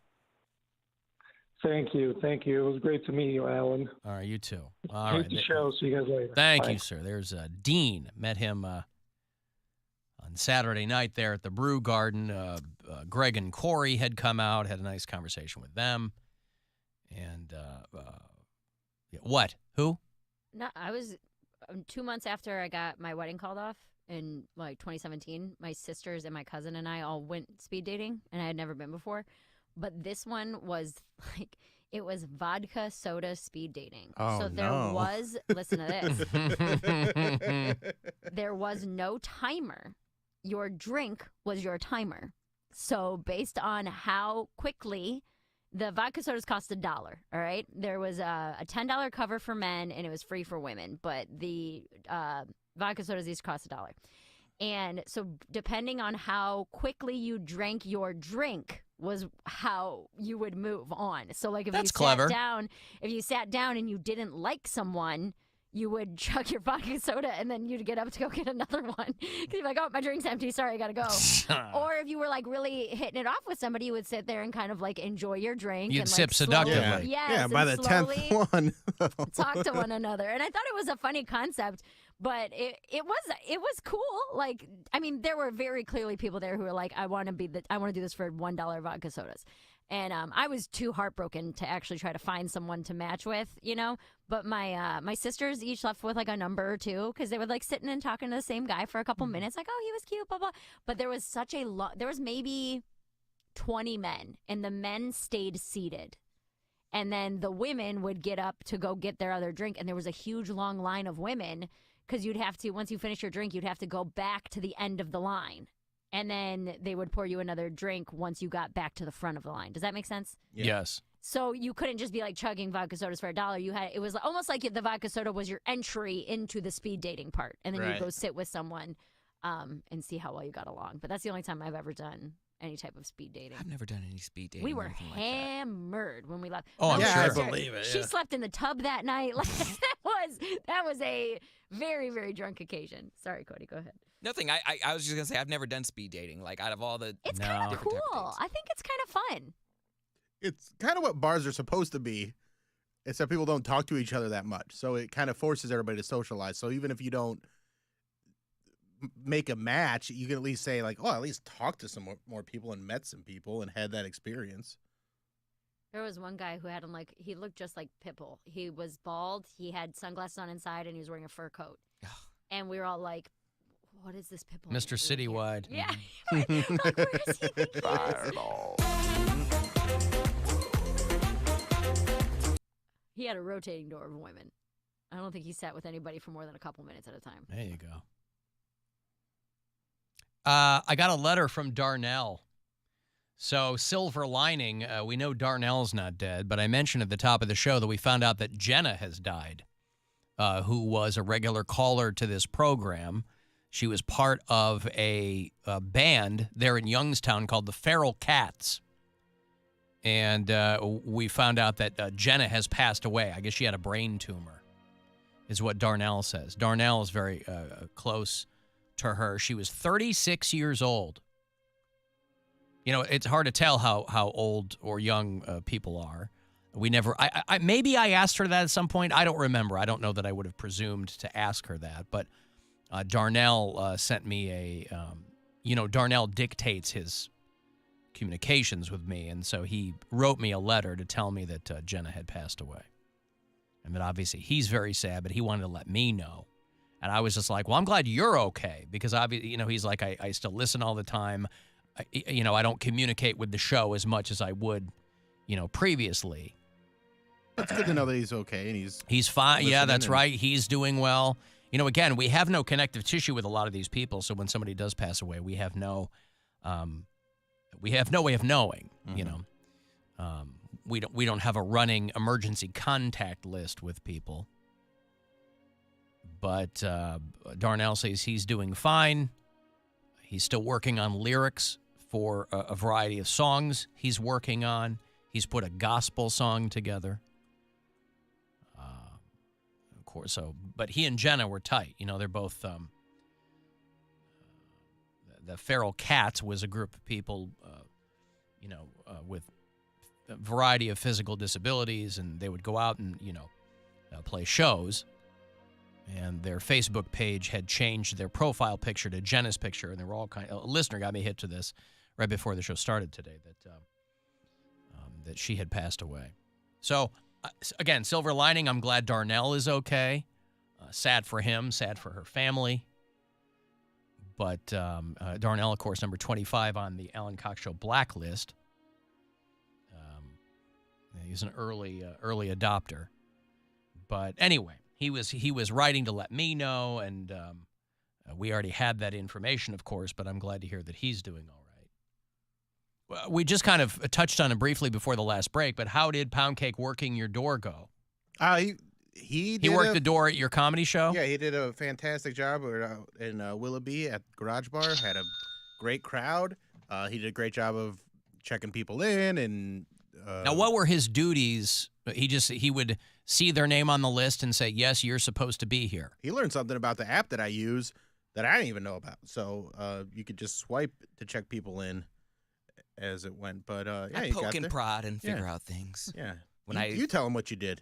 Well, no, I just went to my workstation, and he had everything set up on Workstation. It is a workstation. If you're working at the door and you're checking people in, you have a station where I'm supposed to be. So he just pointed me into the direction of the like iPad. A little high-top table, and then you check people in? Something like that, yeah. And with an iPad and the Square, which I've never used before, but it's super easy. So literally, forget an OnlyFans, just like strip for people and just take the little Square app and do it that way. That's how you get your money.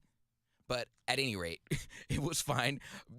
Bill, I mean, not that I thought it wouldn't be a huge turnout, but like these people came in droves. Like people had like groups of 10, groups of 15. I'm like, Jesus. They're like, yeah, I'm with so-and-so. I'm like, oh, you're with that party. Like they had the whole back of like the venue. It was just like people in Willoughby are ready to rock, man. They are. They're like super ready to party.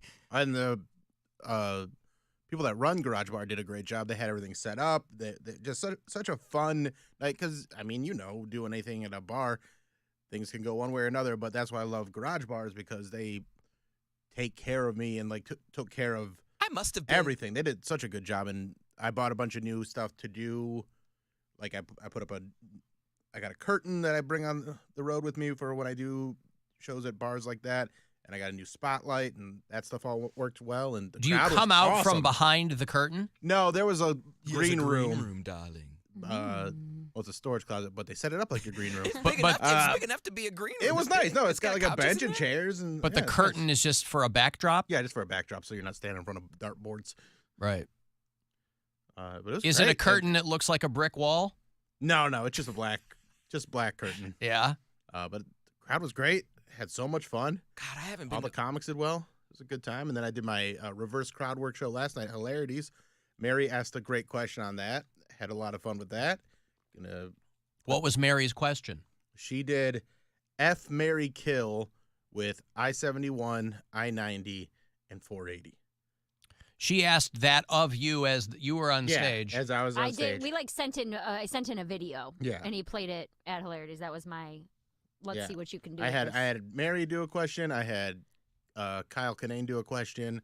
Roy Wood Jr., he sent me 2. His were fun. And then Chad Daniels, but we didn't get to the one that Chad Daniels had because it was also the heaviest one that wasn't really going to elicit a very funny response. But it was great. Like both shows were Poundcake great. didn't start nothing. No, he did a great job. What would I start? I'm just asking a question. Anything can pop off when people are drinking. And he was customer service Cody. He was not Poundcake. He was customer service. He was Cody. helpful Brown. He was helpful Brown. He checked everybody in. We sold a few extra tickets at the door, even though it was technically sold out.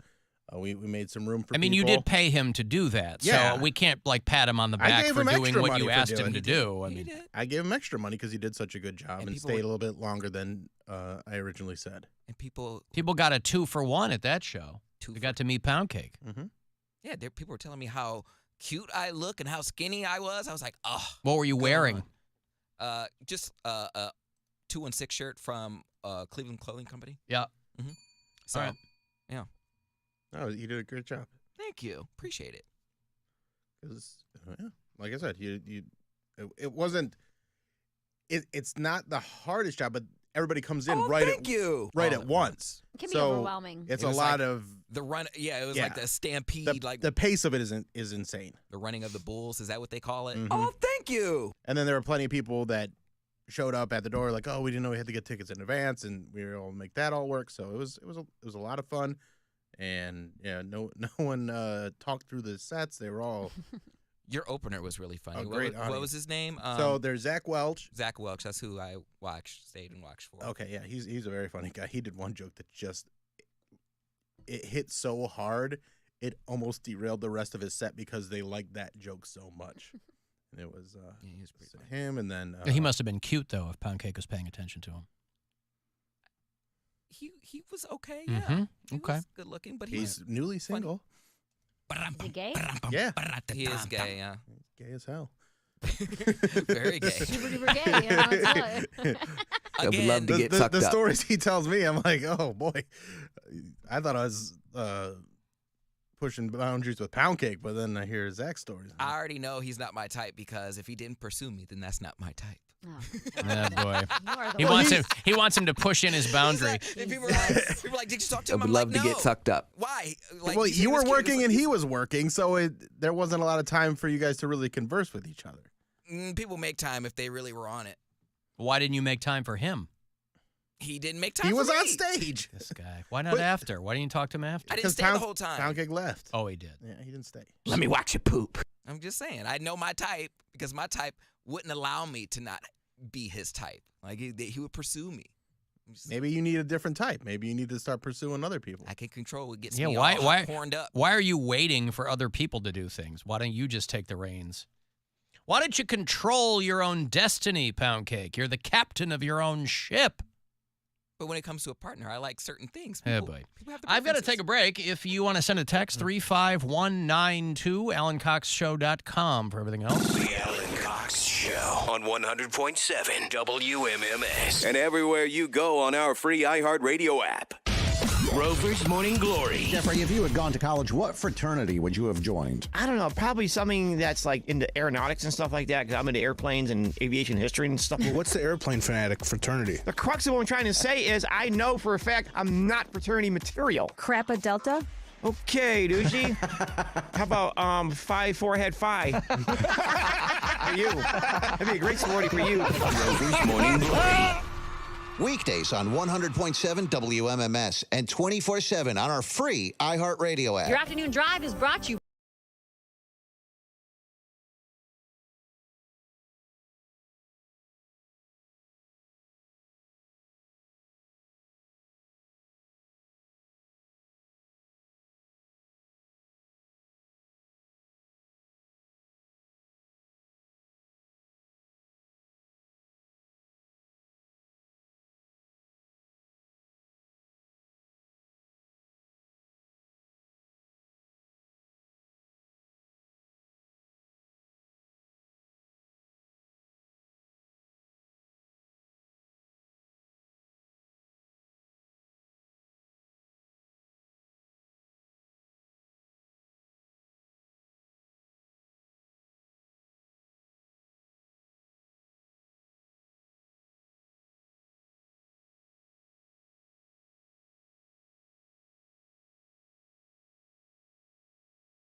This is The Buzzard.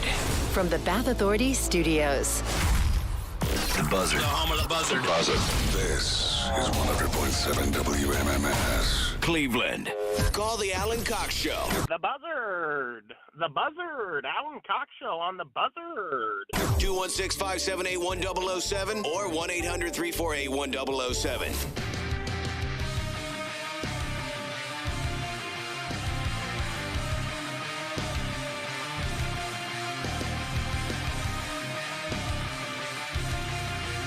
$35192. Send me a text. AlanCoxShow.com for everything else. Want to see where Bill and I are going to be out for the Bud Light Mini Hoops Challenge. Hit the promotions page there, whatever it is, events, all that, because we're going to be out all kinds of places. Getting you qualified for that trip to Vegas. The Mini Hoops finals there, like Papa Shot. Those will happen out in Las Vegas, and one person from all of our appearances will get out there, and you'll compete for the $10,000 grand prize. So if you want to find out where we will be out to qualify you through your own Papa Shot skills, go to WMMS.com and hit the calendar there, and you'll find out where we're going to be. Bill will be out Thursday and Friday, and I'll be out Saturday. They also have a show in Lorain on Saturday if you want to come out to that. Go to BillSquire.com, get tickets for that. Love going out to Lorain.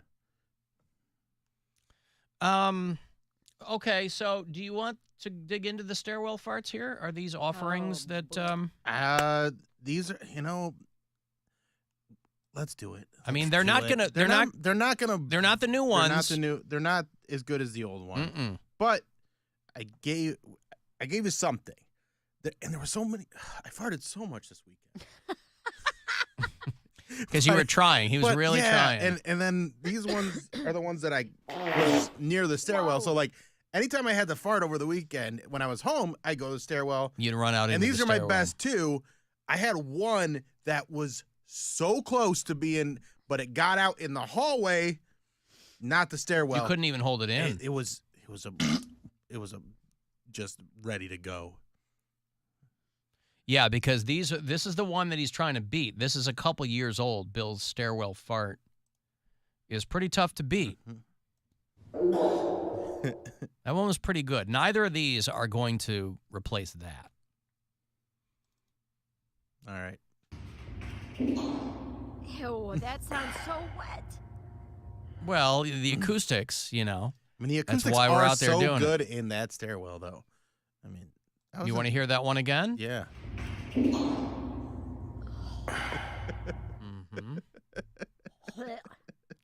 Here's the other one. All right.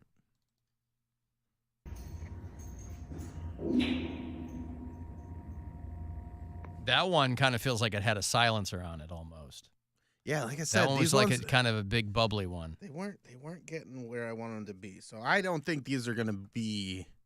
I just wanted to give the customer something. I understand. Thank you for your service. But I mean, we'll get on to something. But these are not the official farts that I want out there. They're just. This is trial and error. Yeah, these are just a little to get you a little moistened up.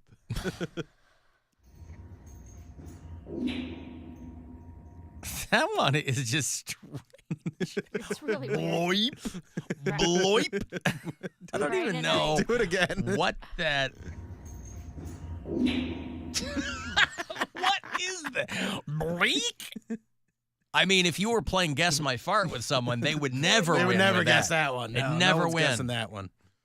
Brian and I went to Barrio for dinner last night, and I know better than to get queso. And it's not necessarily at any Mexican place, but the Barrio has a soft shell, hard shell combo called the Green Goddess, which is a hard shell and then queso and guac and then the soft shell around it. And it's so good. It's like my favorite thing.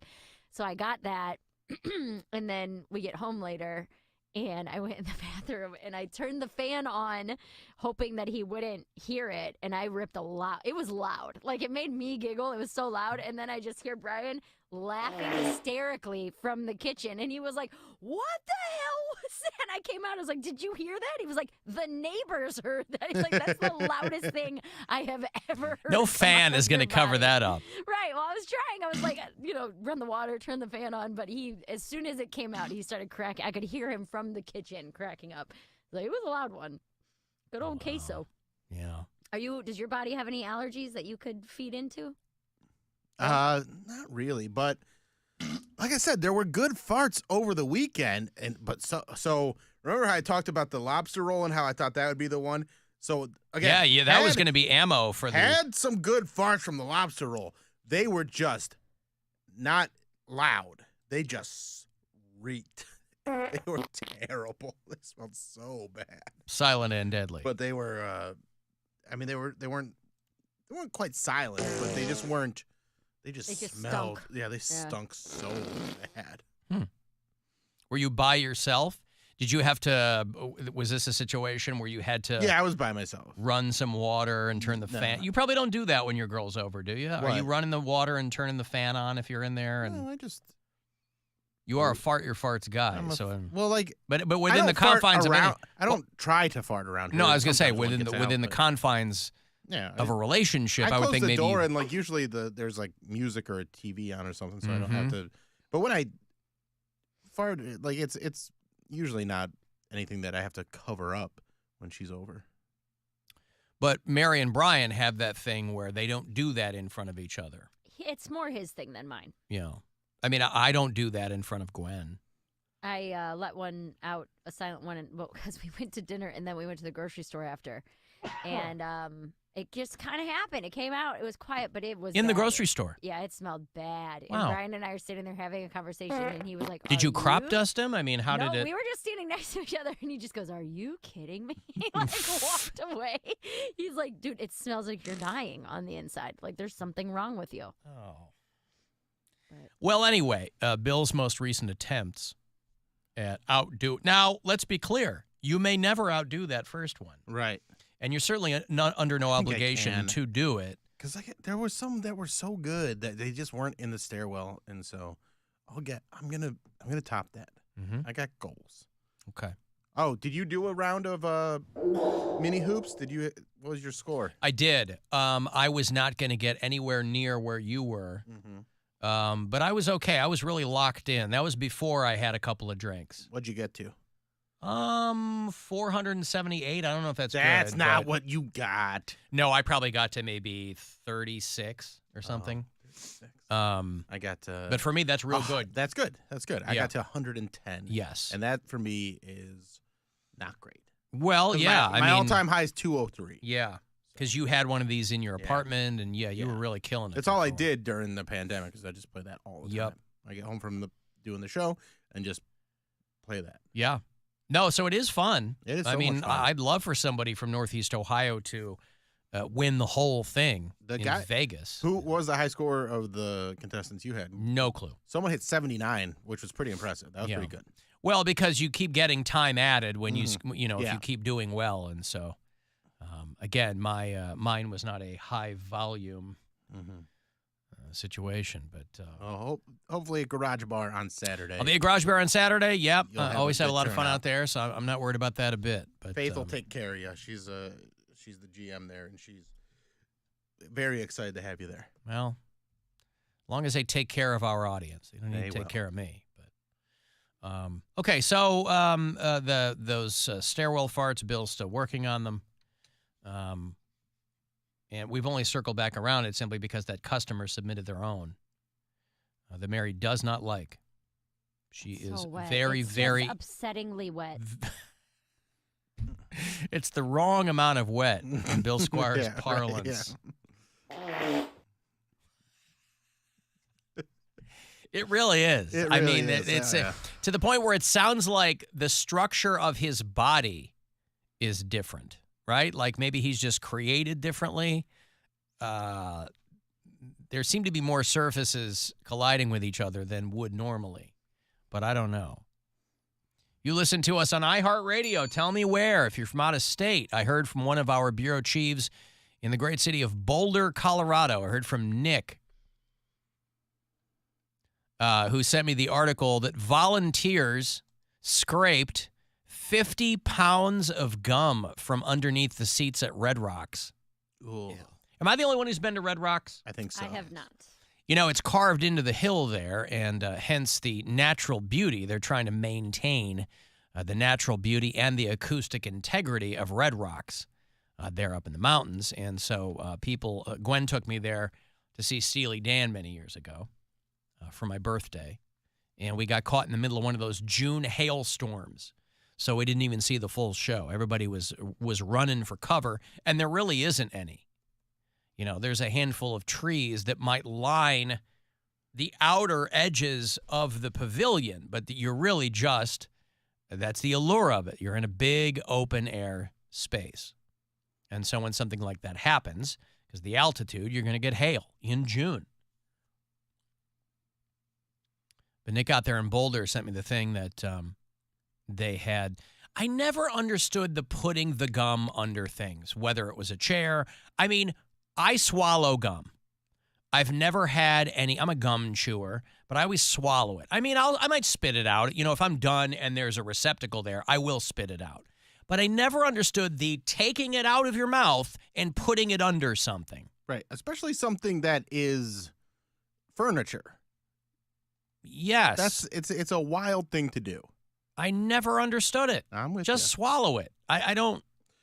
Well, that was Big Gum pushing it out there that you can't swallow gum because it's going to last stay in your body for 7 years or some crap like that, which is dumb. It's not true. Once you were older than 5, you knew that wasn't true. So there's a lot of people that still... That can't be right. Yes. I mean, You've Red Rocks met doesn't people, even... right? It's funny, huh? You've met people. Yeah, sadly. Gum isn't even permitted inside the amphitheater, but they're like, you can't prevent that. How do you prevent that from, it's in people's purses and it's in their pockets and blah, blah, blah. So they have an organization called Friends of Red Rocks, and they collected a bunch of volunteers to get out there. That was just 1 year's worth, by the way. They do this annually. And so in 2023... 50 pounds of gum was scraped off of the seats. Here, I'll show you if you want to look at this. There's a little picture of the receptacle with some of the gum in it. That's so gross. That they just got under there and scraped underneath the seats. There's people lying on their backs with sharp implements and getting the chewed gum out from underneath. How much money, Mary? No. Do I have to? No. To chew any of the gum? Yeah. You take a fistful. Yeah, you have to take and chew it. You hold it up and take a bite out of it like a piece of pizza. No. $100,000.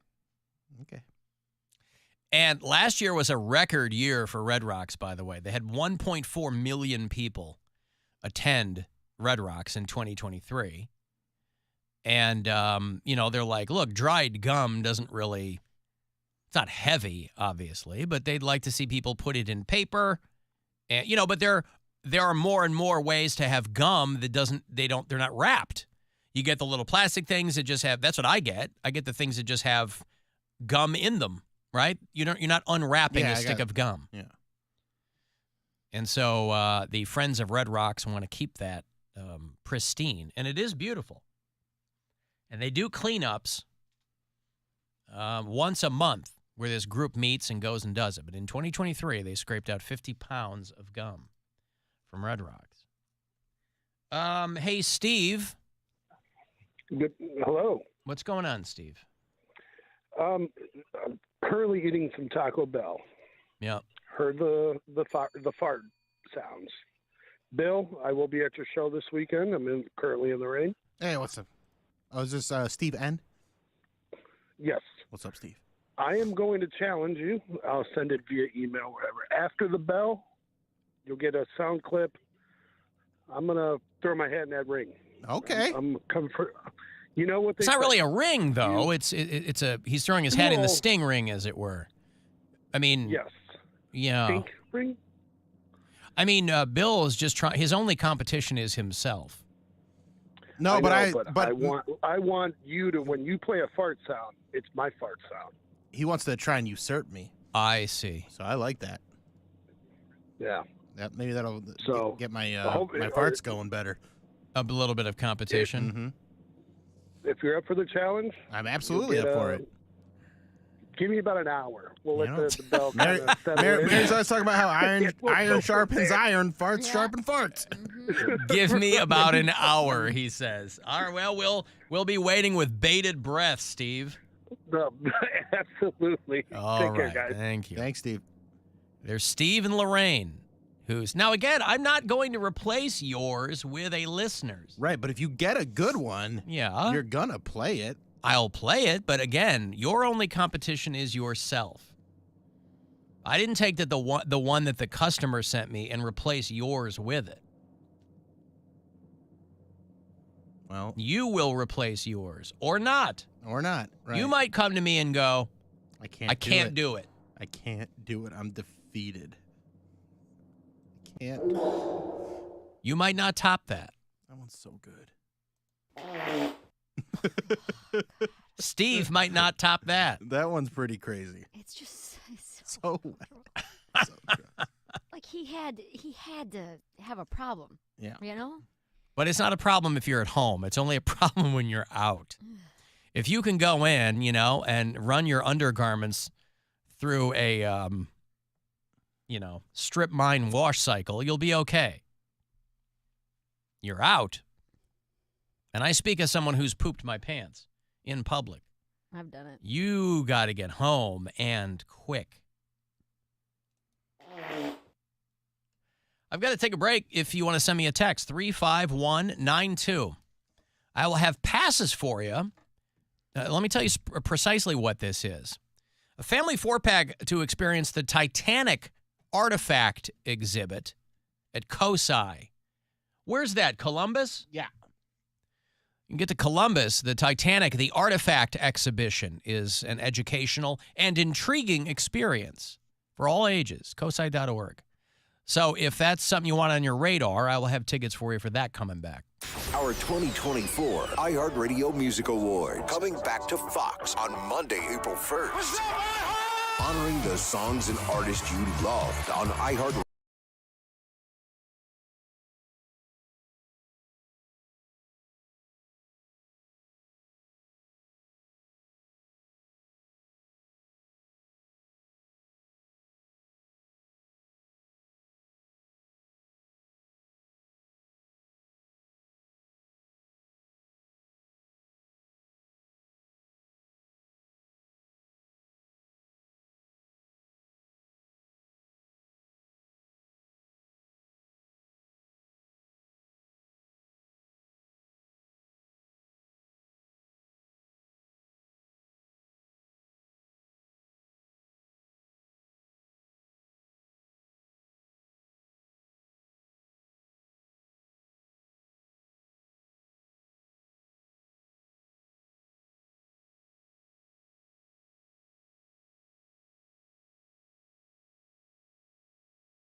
Maybe I will run into Jerry and Willoughby.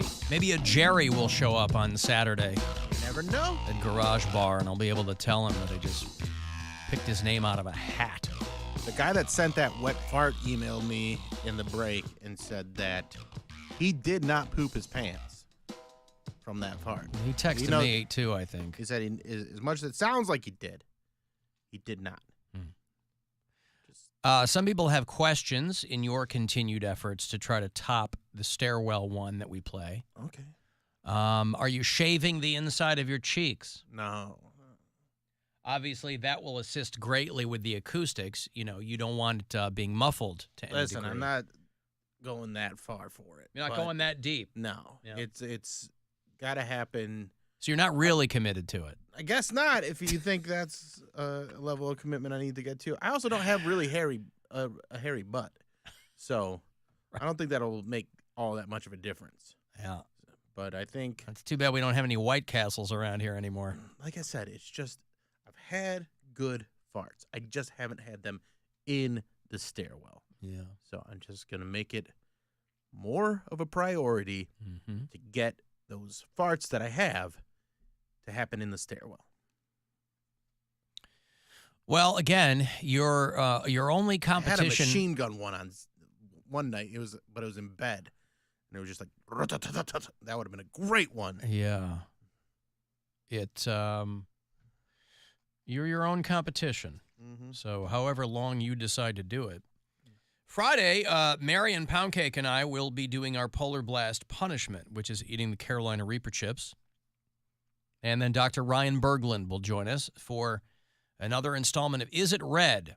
And this is for the guys. He's, of course, a surgical urologist out at the Cleveland Clinic, and he's joined us for many years, occasionally, to give of his time, which is quite valuable, and his expertise, which is equally valuable. So, guys, if you've got strange things going on down there, hopefully he will be able to help. We have, over the years, fielded calls from mothers with baby boys. There have been circumcision questions. There have been questions about Peyronie's disease. There have been questions about pearly penile papules and the like. So the last hour of the show on Friday, Dr. Berglin will be here. We'll take your calls live, read your texts. You can certainly email me in advance if you're not able to listen live. I'm always happy to maintain your anonymity if that's something that you want. So if you want to email an early question, you can send those to me. Otherwise, we'll take your calls and texts. But Mary and Poundcake and I will each eat our chip once per hour. So I'll do mine in the 2 o'clock hour. I don't know if you and Cody have decided how the other two will lay out. I don't really care. It doesn't matter. That's right? That's what I figured. It doesn't really matter, no. It's going to be miserable either way. Yeah. Do you know what you'll be, what side food you'll have to hopefully mitigate the effects? I think I'm going to do vanilla ice cream. Vanilla ice cream. Oat milk okay. ice cream. All right, sir. I think I'll be bringing in yogurt. Somebody told me celery, and I don't think that can't be right. I think maybe they're thinking of you eat celery with hot wings, but celery is mostly water, and water only amplifies the effects, right? Yeah. So I've never heard that unless they know something I don't, which is entirely possible too.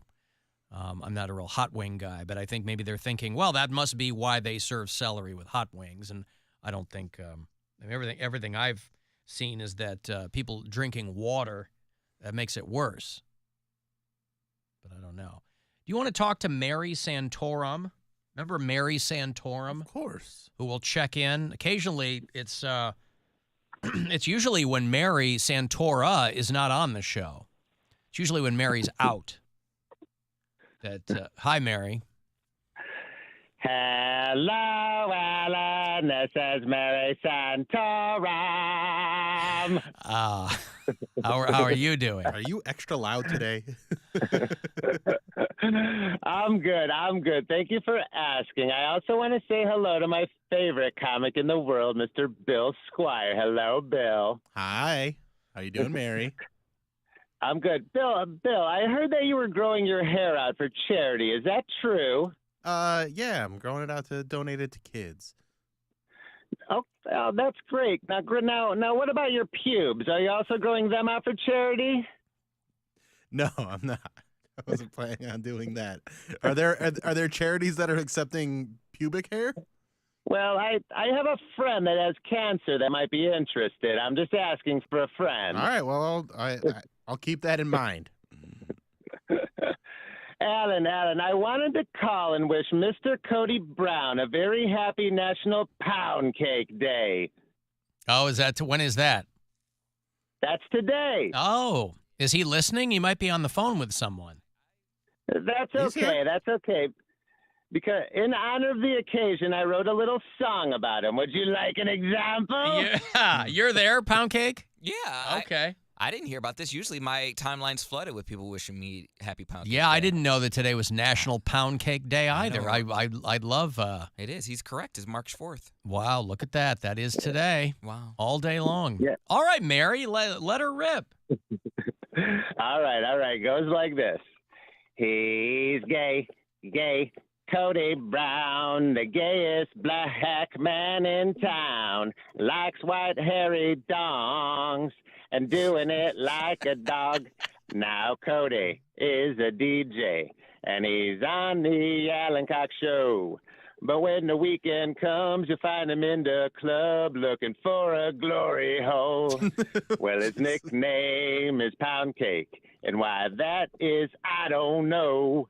But it fits him well when he screams and yells. I say, go, Poundcake, go. He's gay, Cody Brown, the gayest black man in town, likes white hairy dongs and doing it like a dog. Da-da-da.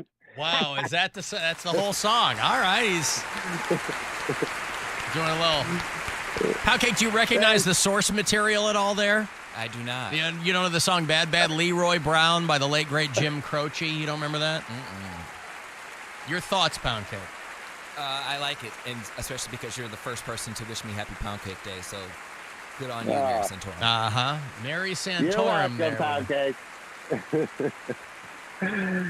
Well, you're welcome, Poundcake. I just wanted to call in and wish you a happy National Poundcake Day. That's really all I got, Alan, so I'm going to get on my way. But thank you for taking my call and letting me perform my craft. Of course, it is a craft. Okay, thank you. There's Mary Santorum. Well, south side of Chicago is the baddest part of town. And if you go down there, you better just beware of a man named Leroy Brown. Now, Leroy, morning trouble.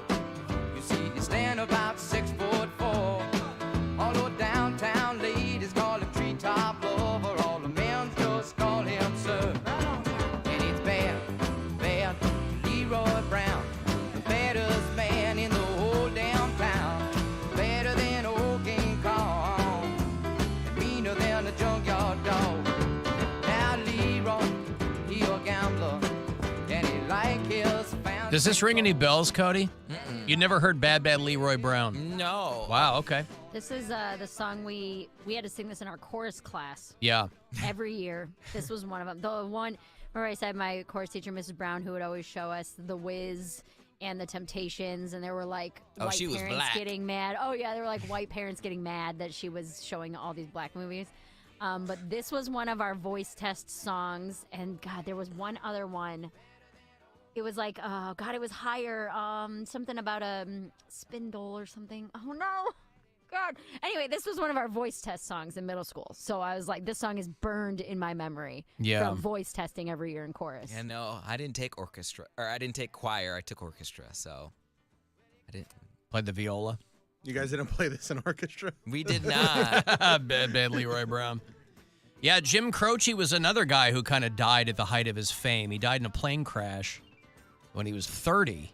And this was a big song, and but they put out some of his biggest songs after he died. Time in a Bottle, I think, was after he died, and the pilot on a plane he was on had a heart attack or something as he was flying. And Do you know? Okay, I remember what the other one was. It was "Swing Low, Sweet Chariot." Oh God! Oh yeah, we sang that in church. Southern Institutional. Swing down, Chariot, won't you let me ride? Yep. Swing low, Won't you let me ride? Yeah. Coming for to carry me home. Yeah, that was one of our voice testing songs as well. Wow, there you had a lot of voice testing. See, that's what you need. You need someone who goes to church to teach you how to sing. And swing. Low. Yeah. All right, well, there you go. A whole choir of white girls singing Swing Low. That must have been fun. Well, that was like to test the altos and sopranos because Yeah. that's a higher song. So to see where you fell, you would test that. And then the Bad Bad Leroy Brown. And we go, oh, God. There was one part where we'd go, huh. Did they mention him being strong? We'd always make that sound. Yeah, of course. But, oh, it was better than old King Kong. Huh. That's how we did it. Are there old videos of this? I'm sure there are somewhere. I Your mean, this was choir at concert. Rame Middle School. It would have been 2001 to 2003 was when I was there. Well, I've gotten an angry text from a listener Good. about all of our fart conversation. What do they do? They want more farts? Sounds Not enough fart conversation? Alan, you may have some listeners who want to listen to Bill's absolutely juvenile humor, but not everybody. Don't sell us short. I've had to change the channel 3 times now because I don't want to hear about the flatulence. This is ridiculous. That's an unhappy person. I keep telling people how smart you are and that they should listen because of that and because of your knowledge of music and culture.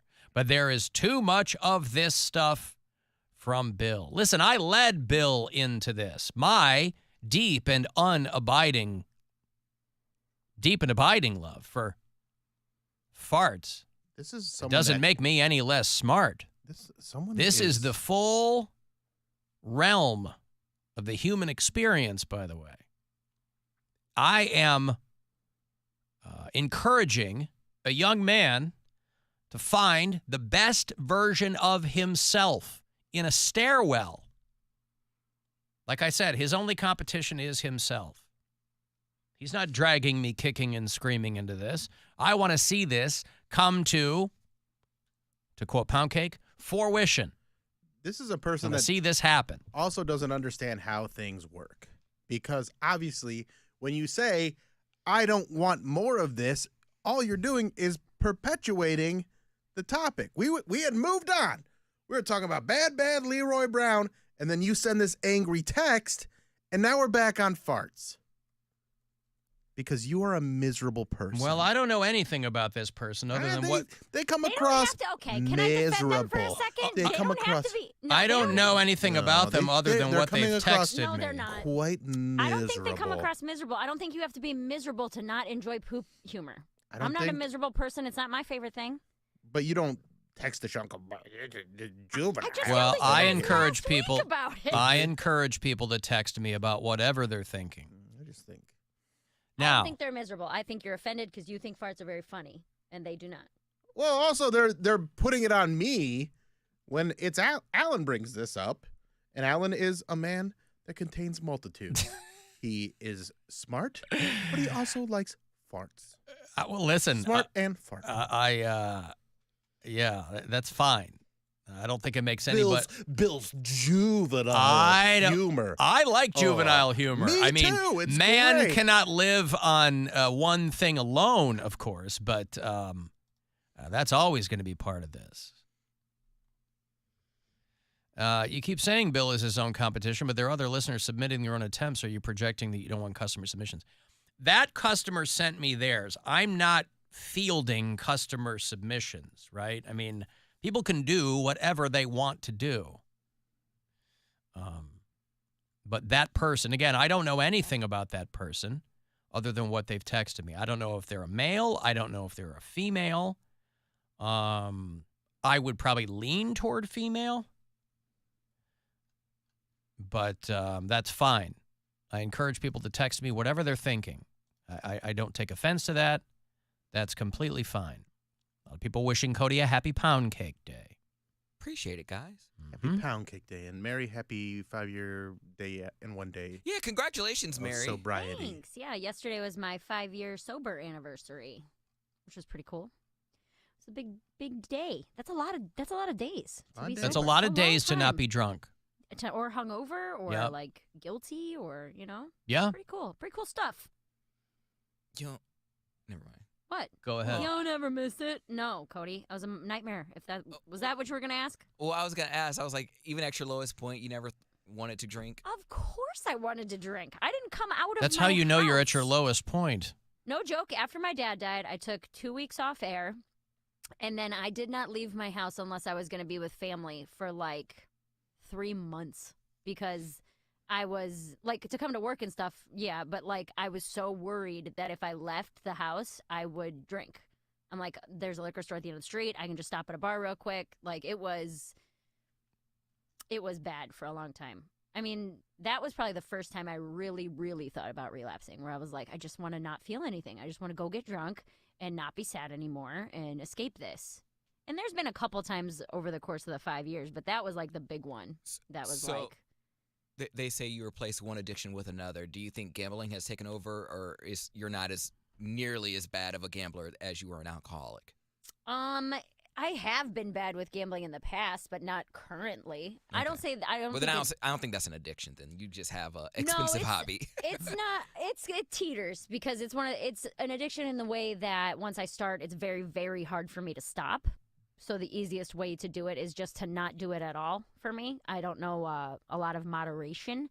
But it got pretty bad, whenever I banned myself 2 years ago or whatever. But that was also kind of connected to my dad's death because he was a gambler and we did that together. That was like the only thing we did besides working out. But we're getting past all that, 5 years sober, haven't gambled in 61 days. Mm-hmm. Still don't have a dad. Still don't have a dad. He's still dead. That was the easiest one. Besides doing comedy, what is your? I feel like I'm like giving her an interview, but I'm just go curious. ahead. But besides doing comedy, what is your favorite thing? Bill and I just sit back here and talk about farts. You guys go ahead. Go ahead. What's your favorite activity to do in New York besides comedy? I don't have time to do anything else yet. Okay. I mean, I literally wake up, have breakfast, get ready for the day, come into work, and then sometimes I take a desk nap and I go to shows, or sometimes I'm able to have enough time to go home and eat and then go out to shows. But I haven't really. I mean, there's a huge sneaker store here called Flight Club. Like, that's one of the big online ones. And I've been wanting to go since I got here 2 months ago. And I literally haven't had any time to go there. But I was thinking about that, too, because I love reading. And I haven't read a book since I've been in New York. All of my downtime is either consumed with comedy or sleeping. Because, I mean, that's what I came here to do. Not a bad life. It's really not. She went to sleep and do comedy. That's it. It's a pretty good life. But you have, time to kill. Maybe you just need to start reading in those downtimes, like you were saying. Tired. If I have an hour and a maybe half, cocaine is the answer. I'm already on meth. You want me to do coke too? Well, then you're just too sleepy. Yeah. Maybe stop being so boring. And Hey man, meth sleepy. ain't that bad. Yeah. So no, I haven't really developed any hobbies since I've been out here. It's pretty much just radio and stand up. Poundcake, does that conclude your interview portion of the program? Poundcake, what's your hobby?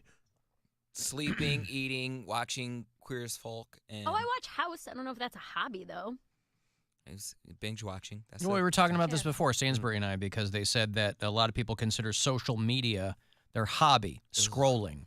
And some people go, But I'm like, a hobby is just how you spend your free time. A hobby, and for some people it might seem silly, but it's like a lot of people don't have a lot of free time. So if you want to turn your brain off and do something, I don't see a problem with that. Not everybody's got to read a book. I mean, I'd like to do that more. I just started a new book. But sometimes everybody finds themselves mindlessly scrolling on social media. It would have never occurred to me to call that a hobby, but I love a good. If that's what people are, that's how they want to spend their time, let them do it. It's their time. Yeah, I love a good. Can't make more of it. Good movie and a good series, and that's what I would do mainly. That's pretty much Brian's only hobby is watching TV. 'Cause Because he works such long days. Yay! Well, he gets People up. just He wanna leaves the house. unwind. He leaves the house at 5:30 in the morning, and he gets home at 6 o'clock at night. Oh God, that's so like, such a long day. it's such a long day. So he'll take a shower, have dinner, and then it's 8:30. So he's like, I mean, I really only have an hour or two before it's time to go to bed.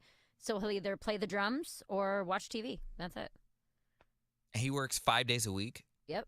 Oh God. And sometimes Saturdays if there's a holiday. Yeah, dude, those jobs are no joke. So when I try to complain about being tired in New York, I'm like, I had to walk like 5 miles today. He's like, don't even talk to me. Yeah. Well, he's driving all day long. He ain't walking that much. But he has to get in and out. No, I get it, but I mean, you complain about how the trash trucks they leave stuff all over. Yeah. He actually gets out if anything is missed. He'll get out and throw it in. well, and I wish he pick was it my up. guy then. Yeah. Because whoever my guy Request is, don't do him. that. Yeah, right. They have their territories. Yeah, he works out in Eastlake. I don't live out there. Probably a lot of trash on the roads out there. Let me take a break here. If you want to send me a text, 35192, AlanCoxShow.com for everything else, and we'll be back. It's the Alan Cox Show on 100.7 WMMS and everywhere you go on our free iHeartRadio app. To compete in this tournament, it'll take a lot of balls and not very big ones. The Buzzard and Bud Light are bringing a mini hoops challenge to bars across Northeast Ohio. It's your shot to win a trip to Vegas where you'll battle to win $10,000 in the finals. Thursday, we're at Chuggers in Streetsboro. Friday, we're at Frank and Tony's in Willoughby. Then Saturday, we're at Garage Bar in Willoughby. See the full list of locations at WMMS.com. Your afternoon drive is brought to you by the Ken Ganley Auto Group, Ohio's #1 automotive retailer. Your bathroom is boring and basic too. It seems like there's nothing you can do. A better bath awaits. You'll feel brand new, relaxing in a world of peace at the Bath Authority. Hey, it's Rover right now. Get $1,000 off a new shower or bath, plus 36 months of interest-free financing. Restrictions apply. Schedule a free in-home estimate today. A better bath awaits. You're our priority at the Bath Authority. Ever wonder what's around the next corner? Past the trees, into the canyons, over the mountains, or through the desert. That's where adventure lives. Take a Nissan SUV and go find it. Hurry in for limited time favorites priced low at Giant Eagle, Get-Go, and Market District. We've locked in prices on more than 1,000 items across the store. Products you want, brands you trust. All earning my perks on every trip. Perks that are good for free gas and groceries. Price Lock is here at Giant Eagle, Get-Go, and Market District, where savings add up every day.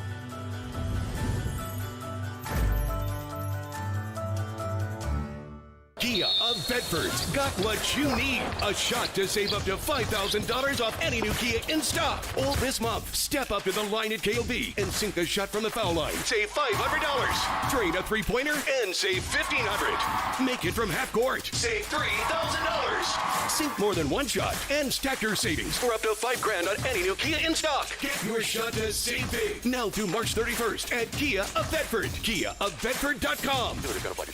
See dealer website for full contest rules. Win a trip to Vegas and compete for a chance to win $10,000 in the Bud Light Mini Hoops Finals Tournament. Qualify for your chance to win by registering at WMMS.com or by participating in a Mini Hoops Challenge event near you. Visit WMMS.com for locations and all the details. What's holding you back from learning the language you've always wanted to know? Too hard. Takes too long. Not with Babbel. Babbel's lessons take just 15 minutes a day. 15 minutes isn't long. Nope. And they're fun. Fun isn't hard. Right. Babbel's interactive lessons, podcasts, games, and more make it fun and engaging, so you don't realize you're learning a language, but you are. And Babbel's lessons are built around real life. You can choose from topics like travel, business, relationships, and more. You'll learn what matters most to you. Plus, Babbel's lessons are designed to get you speaking right away. In 3 weeks, you're able to start having conversations. Just 3 weeks? Even better. Since Babbel's lessons are designed by language experts and voiced by real native speakers, you'll get the accents just right and be able to carry on conversations with confidence. Learning a language with Babbel doesn't take long. And with Babbel, it isn't hard. It's perfect. And now, try Babbel free at Babbel.com. That's BABBEL.com. Babbel.com. Stained returns live in concert. It's been a while. Friday, May 17th, MGM Northfield Park. Stained. Stained brings you an epic performance. Tickets on sale now at Ticketmaster.com. I'm on the outside. More at Stained.com. In this week's Marketers Report, we hear about the importance of local radio from Allison Griffin, Head of Marketing at State Farm. iHeart has such a broad broadcast reach that is local.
artists, business owners, and educators, because a mind is a terrible thing to waste.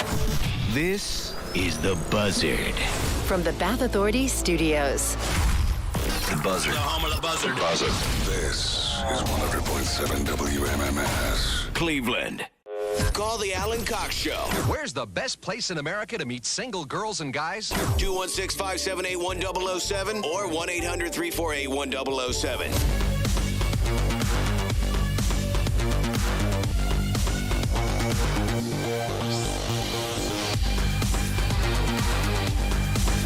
$35192. Want to send me a text? Cavs are off tonight. They were here at home last night, lost by a few to the Knicks. 107-98 was the final there. They will get another crack at Boston tomorrow night.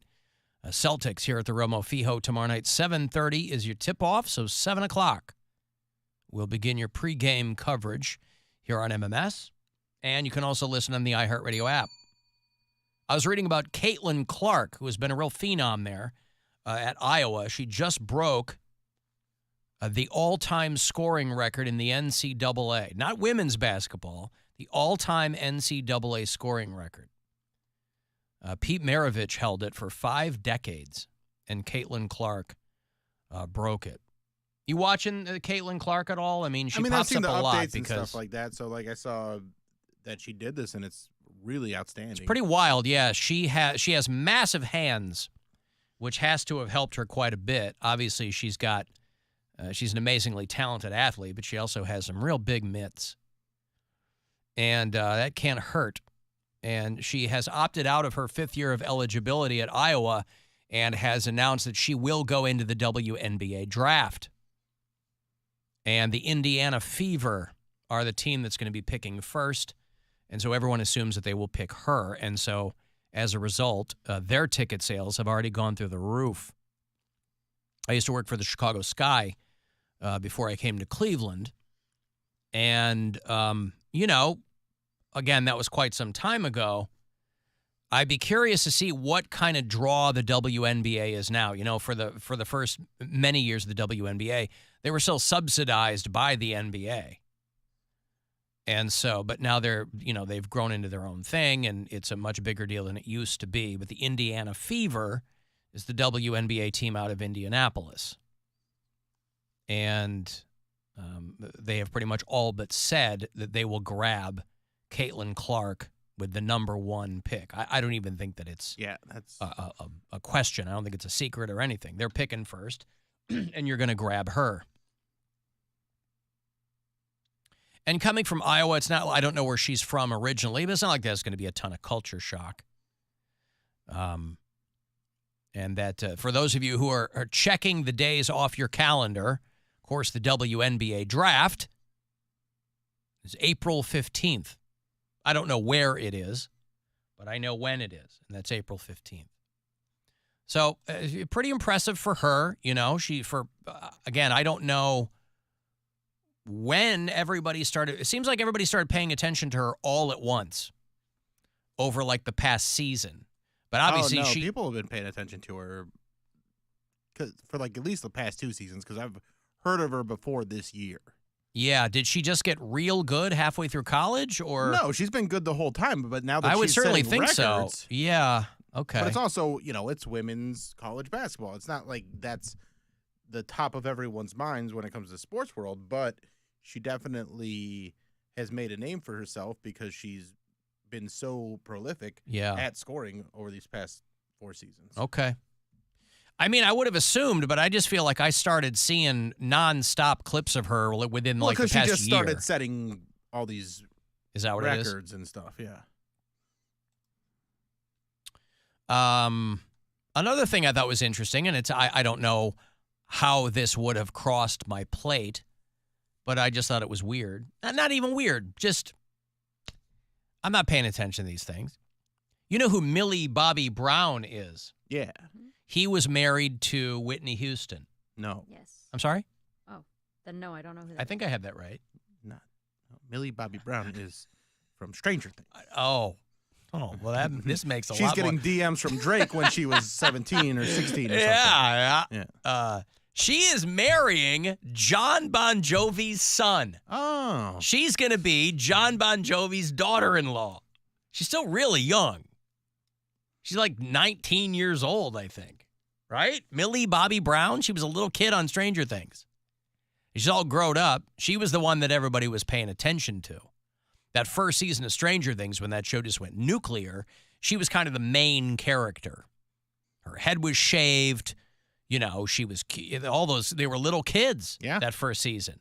Now they all grew up. They're all gangly and, But she is engaged to Jake Bon Jovi, who is a model, I guess. I don't know what he does. I assume he's an actor or a model. I mean, how else would they have crossed paths? But Millie Bobby Brown's father-in-law is going to be John Bon Jovi. Wait. All right. So I am seeing these articles. Mm-hmm. Did I get it wrong? Well, it's Bong. Is that how his real name is spelled? Oh, yeah. Bon Jovi is the actual spelling of the name. Yeah. Okay. He changed it for the band to make it look cool. So Yeah. I've always seen it for the band. Right. And thought that's what it was. It's pronounced Bon Jovi, but he Jovi. changed the Yeah, spelling. okay. Yeah. It's All Bon right. Jovi is the family name. Yeah. Yeah. And, of course, John Bon Jovi, he and his wife have famously been married for a long time. I mean, they were married before Bon Jovi was even a hit band. Well, maybe this will work out then. Maybe they got it in their blood to be faithful and good husbands. Maybe so. That Millie Bobby Brown, though, that's a wild story with her, too. I mean, she's obviously British. She's deaf in her left ear. She had some condition or something where she was losing hearing in her left ear, and then she went fully deaf. So this is a girl who was like born, I've seen her on chat shows and stuff. She was born in Spain, her parents moved the family to England when she was 4, because that's where they're from. And then I don't know if it was because of her, was she wanted to act or perform or something, but she grew up in Orlando. So he lived in England for a few years, and then the family moves to Orlando, which is where, so I don't know if she was. The Duffer Brothers talked about, they're the ones that created Stranger Things. Yeah. They did some of the most extensive casting to find the kids for the show. So if she wanted to be a performer, I think it just happened to be that they were in Orlando because they cast the show out of Orlando? No, they cast the show out of the entire country because they were looking for specific kids that will fit those roles well. Wow. So it's not like they were just doing a casting call in LA. Yeah. They scoured all the different the nation. places. Yeah, the nation, probably the world to find these different kids. That is wild too. I mean, you have hit the goddamn lottery and obviously nobody knows if a project is going to be successful. But when they do one of those just cast this crazy wide net for, when they were looking to cast Harry Potter. Mm-hmm. They're like, we saw thousands of kids before we saw Dan Radcliffe. And he was the kid. They were like, this is the kid. But you've beaten out thousands and thousands. For what? You just were the right person? You had the right look? It's not like that he's that much better of an actor than thousands of other kids. You had the winning ticket. It's crazy. And then you hope you can keep it going. And you're not a flash in the pan. And obviously those Harry Potter, they obviously had a little bit of a leg up with Harry Potter movies because those books were so crazy popular. But Stranger Things, they didn't know that was going to be what it was. All those kids got lucky. And then some of the other ones end up in them Ghostbusters movies. But it's not like Millie Bobby Brown, for being kind of the breakout of that show. It's not like she's had some unbelievably amazing movie career. She's done stuff. She works consistently. But, and I think she put an album out or something. I don't know. Also, I think they have only a finite amount of time that they can go and do other projects while they're still working on Stranger Things. And I think for this last season, I think they wanted all the different kids to be out of the public eye a little bit so that everybody's waiting for this final season. People didn't get sick of them? Yeah. Yeah. Well, yeah, that too. I think they should have quit. I mean, I thought that this last Stranger Things season was the last season. Mm-hmm. And boy, did they really drag it out. I mean, I think a lot of people were like, okay, well, that's done, because they really, really. Well, they split it into 2 parts. And yeah, they dragged it out. I liked it, though. I thought the last season was one of the best. With a girl that's fighting the skeleton guy the whole time, and they're trying to get her out, and right? I thought it was great. They were in Russia, and yeah. I think it would have been cool to kids end. getting like elevated in there, and they're like their necks are breaking and stuff. In the Metallica scene. Yeah. Good. Yeah.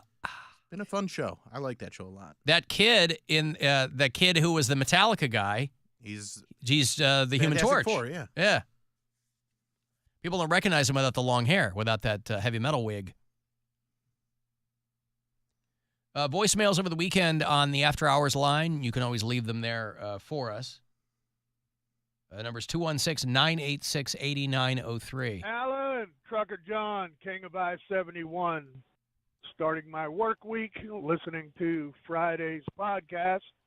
You guys are talking about David Caruso. Forgetting he was in one of the best movies in the late 80s, early 90s, King of New York. Oh, that's it. Okay. King of I-70, right. King of, we were talking about David Caruso last week. I'm the King of New York. You're the Queen of New York. Nope. Yeah.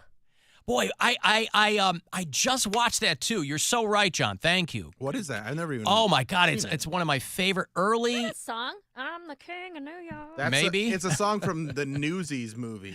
Oh, is it? Yeah. It's a perfect snapshot of a whole lot of actors who were ready to get big. Okay, it's a movie called King of New York. There was this director named Abel Ferrara who did a lot of these like really heavy-duty, grimy movies. He did Bad Lieutenant with Harvey Keitel. He did The Addiction with Lily Taylor. And he did this movie called King of New York. I don't even know how well it did, but it came out probably 89 or 90. And it was about a guy who was this huge New York gangster. Not like a mafia guy, but a guy who ran a crew, and the movie starts with him getting out of prison. And so all of these people in his orbit show back up. And so, like, yeah, Caruso is one of the cops that's still trying to get him. Wesley Snipes, before anybody really knew who he was. Lawrence Fishburne. Christopher Walken is the main guy. He's Frank White. He's the King of New York. He's this big crime figure. Everybody knows who he is. He walks into a restaurant. He's got hot chicks around him. Limo picks him up from prison. But it's got all these actors in it that would go on to be like a big deal. Giancarlo Esposito's in it, and Steve Buscemi's in it before people knew who he was. And, God, I love that. I just watched it not long ago. I forgot that David Caruso was in that. Good movie. Yeah, called King of New York. Fun movie. It's, it's under 2 hours. It's got violence. It's got sex. Nice. It's got drugs. Yeah, it's a lot of fun. Christopher Walken's a weird-looking guy. Yes, he is. Yeah. And that voice. Is that why he's like, is he a good actor? I feel like he's always I think he's a great actor. He's always playing Christopher Walken. Is he a great actor, or is he just Christopher Walken? That's what I mean. I don't know. Did he have No. a career because he's so unique? Is that why he has a career? I think so, yeah. I mean, when I was a kid, he did a Stephen King movie called The Dead Zone.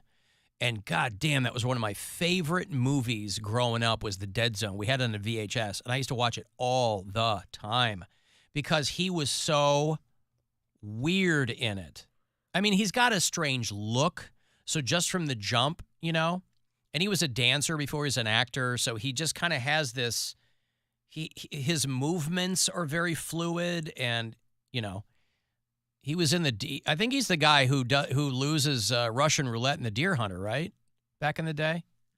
Never seen it. Oh, I love Christopher Walken.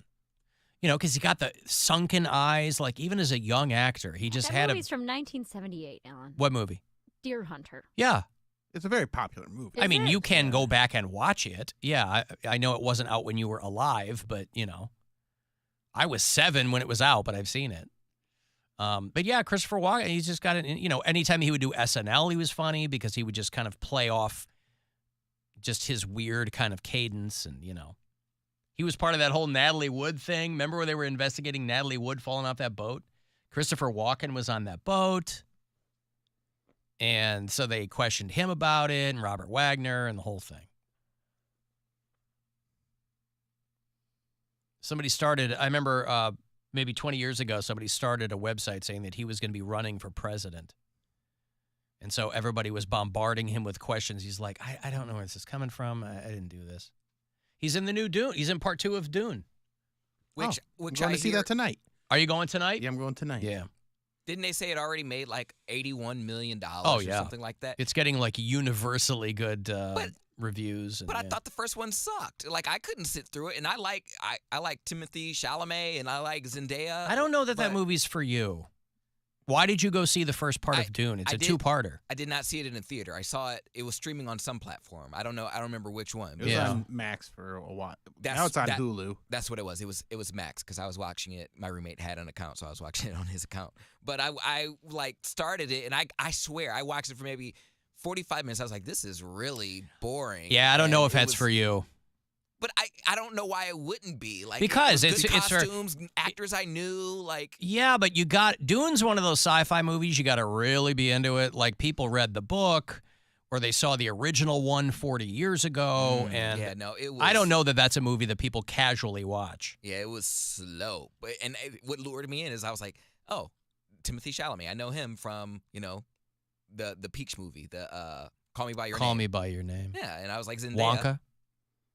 Yeah, well, That I don't just think came out. I don't think they should have cast him in that. I think they should have got the guy from Jeremy Allen White. He looks way more like Willy Wonka. Well, because he looks like Gene Wilder. Yeah. Yeah, I'm not surprised that you didn't like Dune. I mean, it's long, and you have to be into the story. Was not into the story at all. I'm really excited to see the second part. Like all that sand, like they itchy. Like they're itchy. We're in the hot sun, in those. You mean making the movie? Yes, but like in those costumes and the wind just blowing and the sand is ever. Oh, they're itchy. Mm-hmm. Hey, I can't like that was a distraction for me.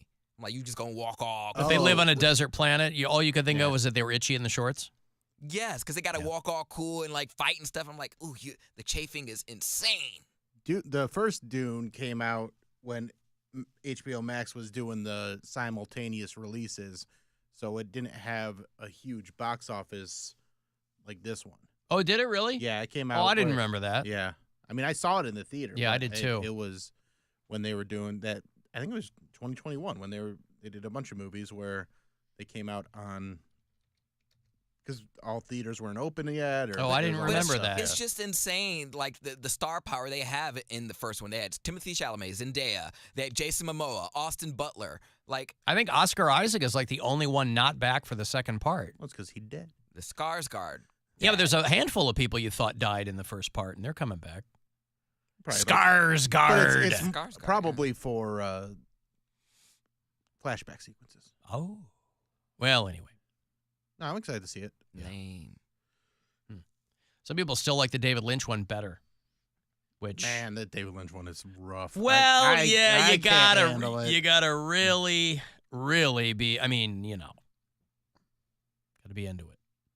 Got to take a break here. You want to get the last word in? Send me a text 35192, and we'll be back. It's the Alan Cox Show. Everywhere on our free iHeartRadio app or whatever smart device you have. Just tell me to play the Alan Cox Show on iHeartRadio. Our 2024 iHeartRadio Music Awards coming back to Fox on Monday, April 1st. Honoring the songs and artists you loved on iHeartRadio over the past year and giving you an exclusive first look at the biggest new songs coming in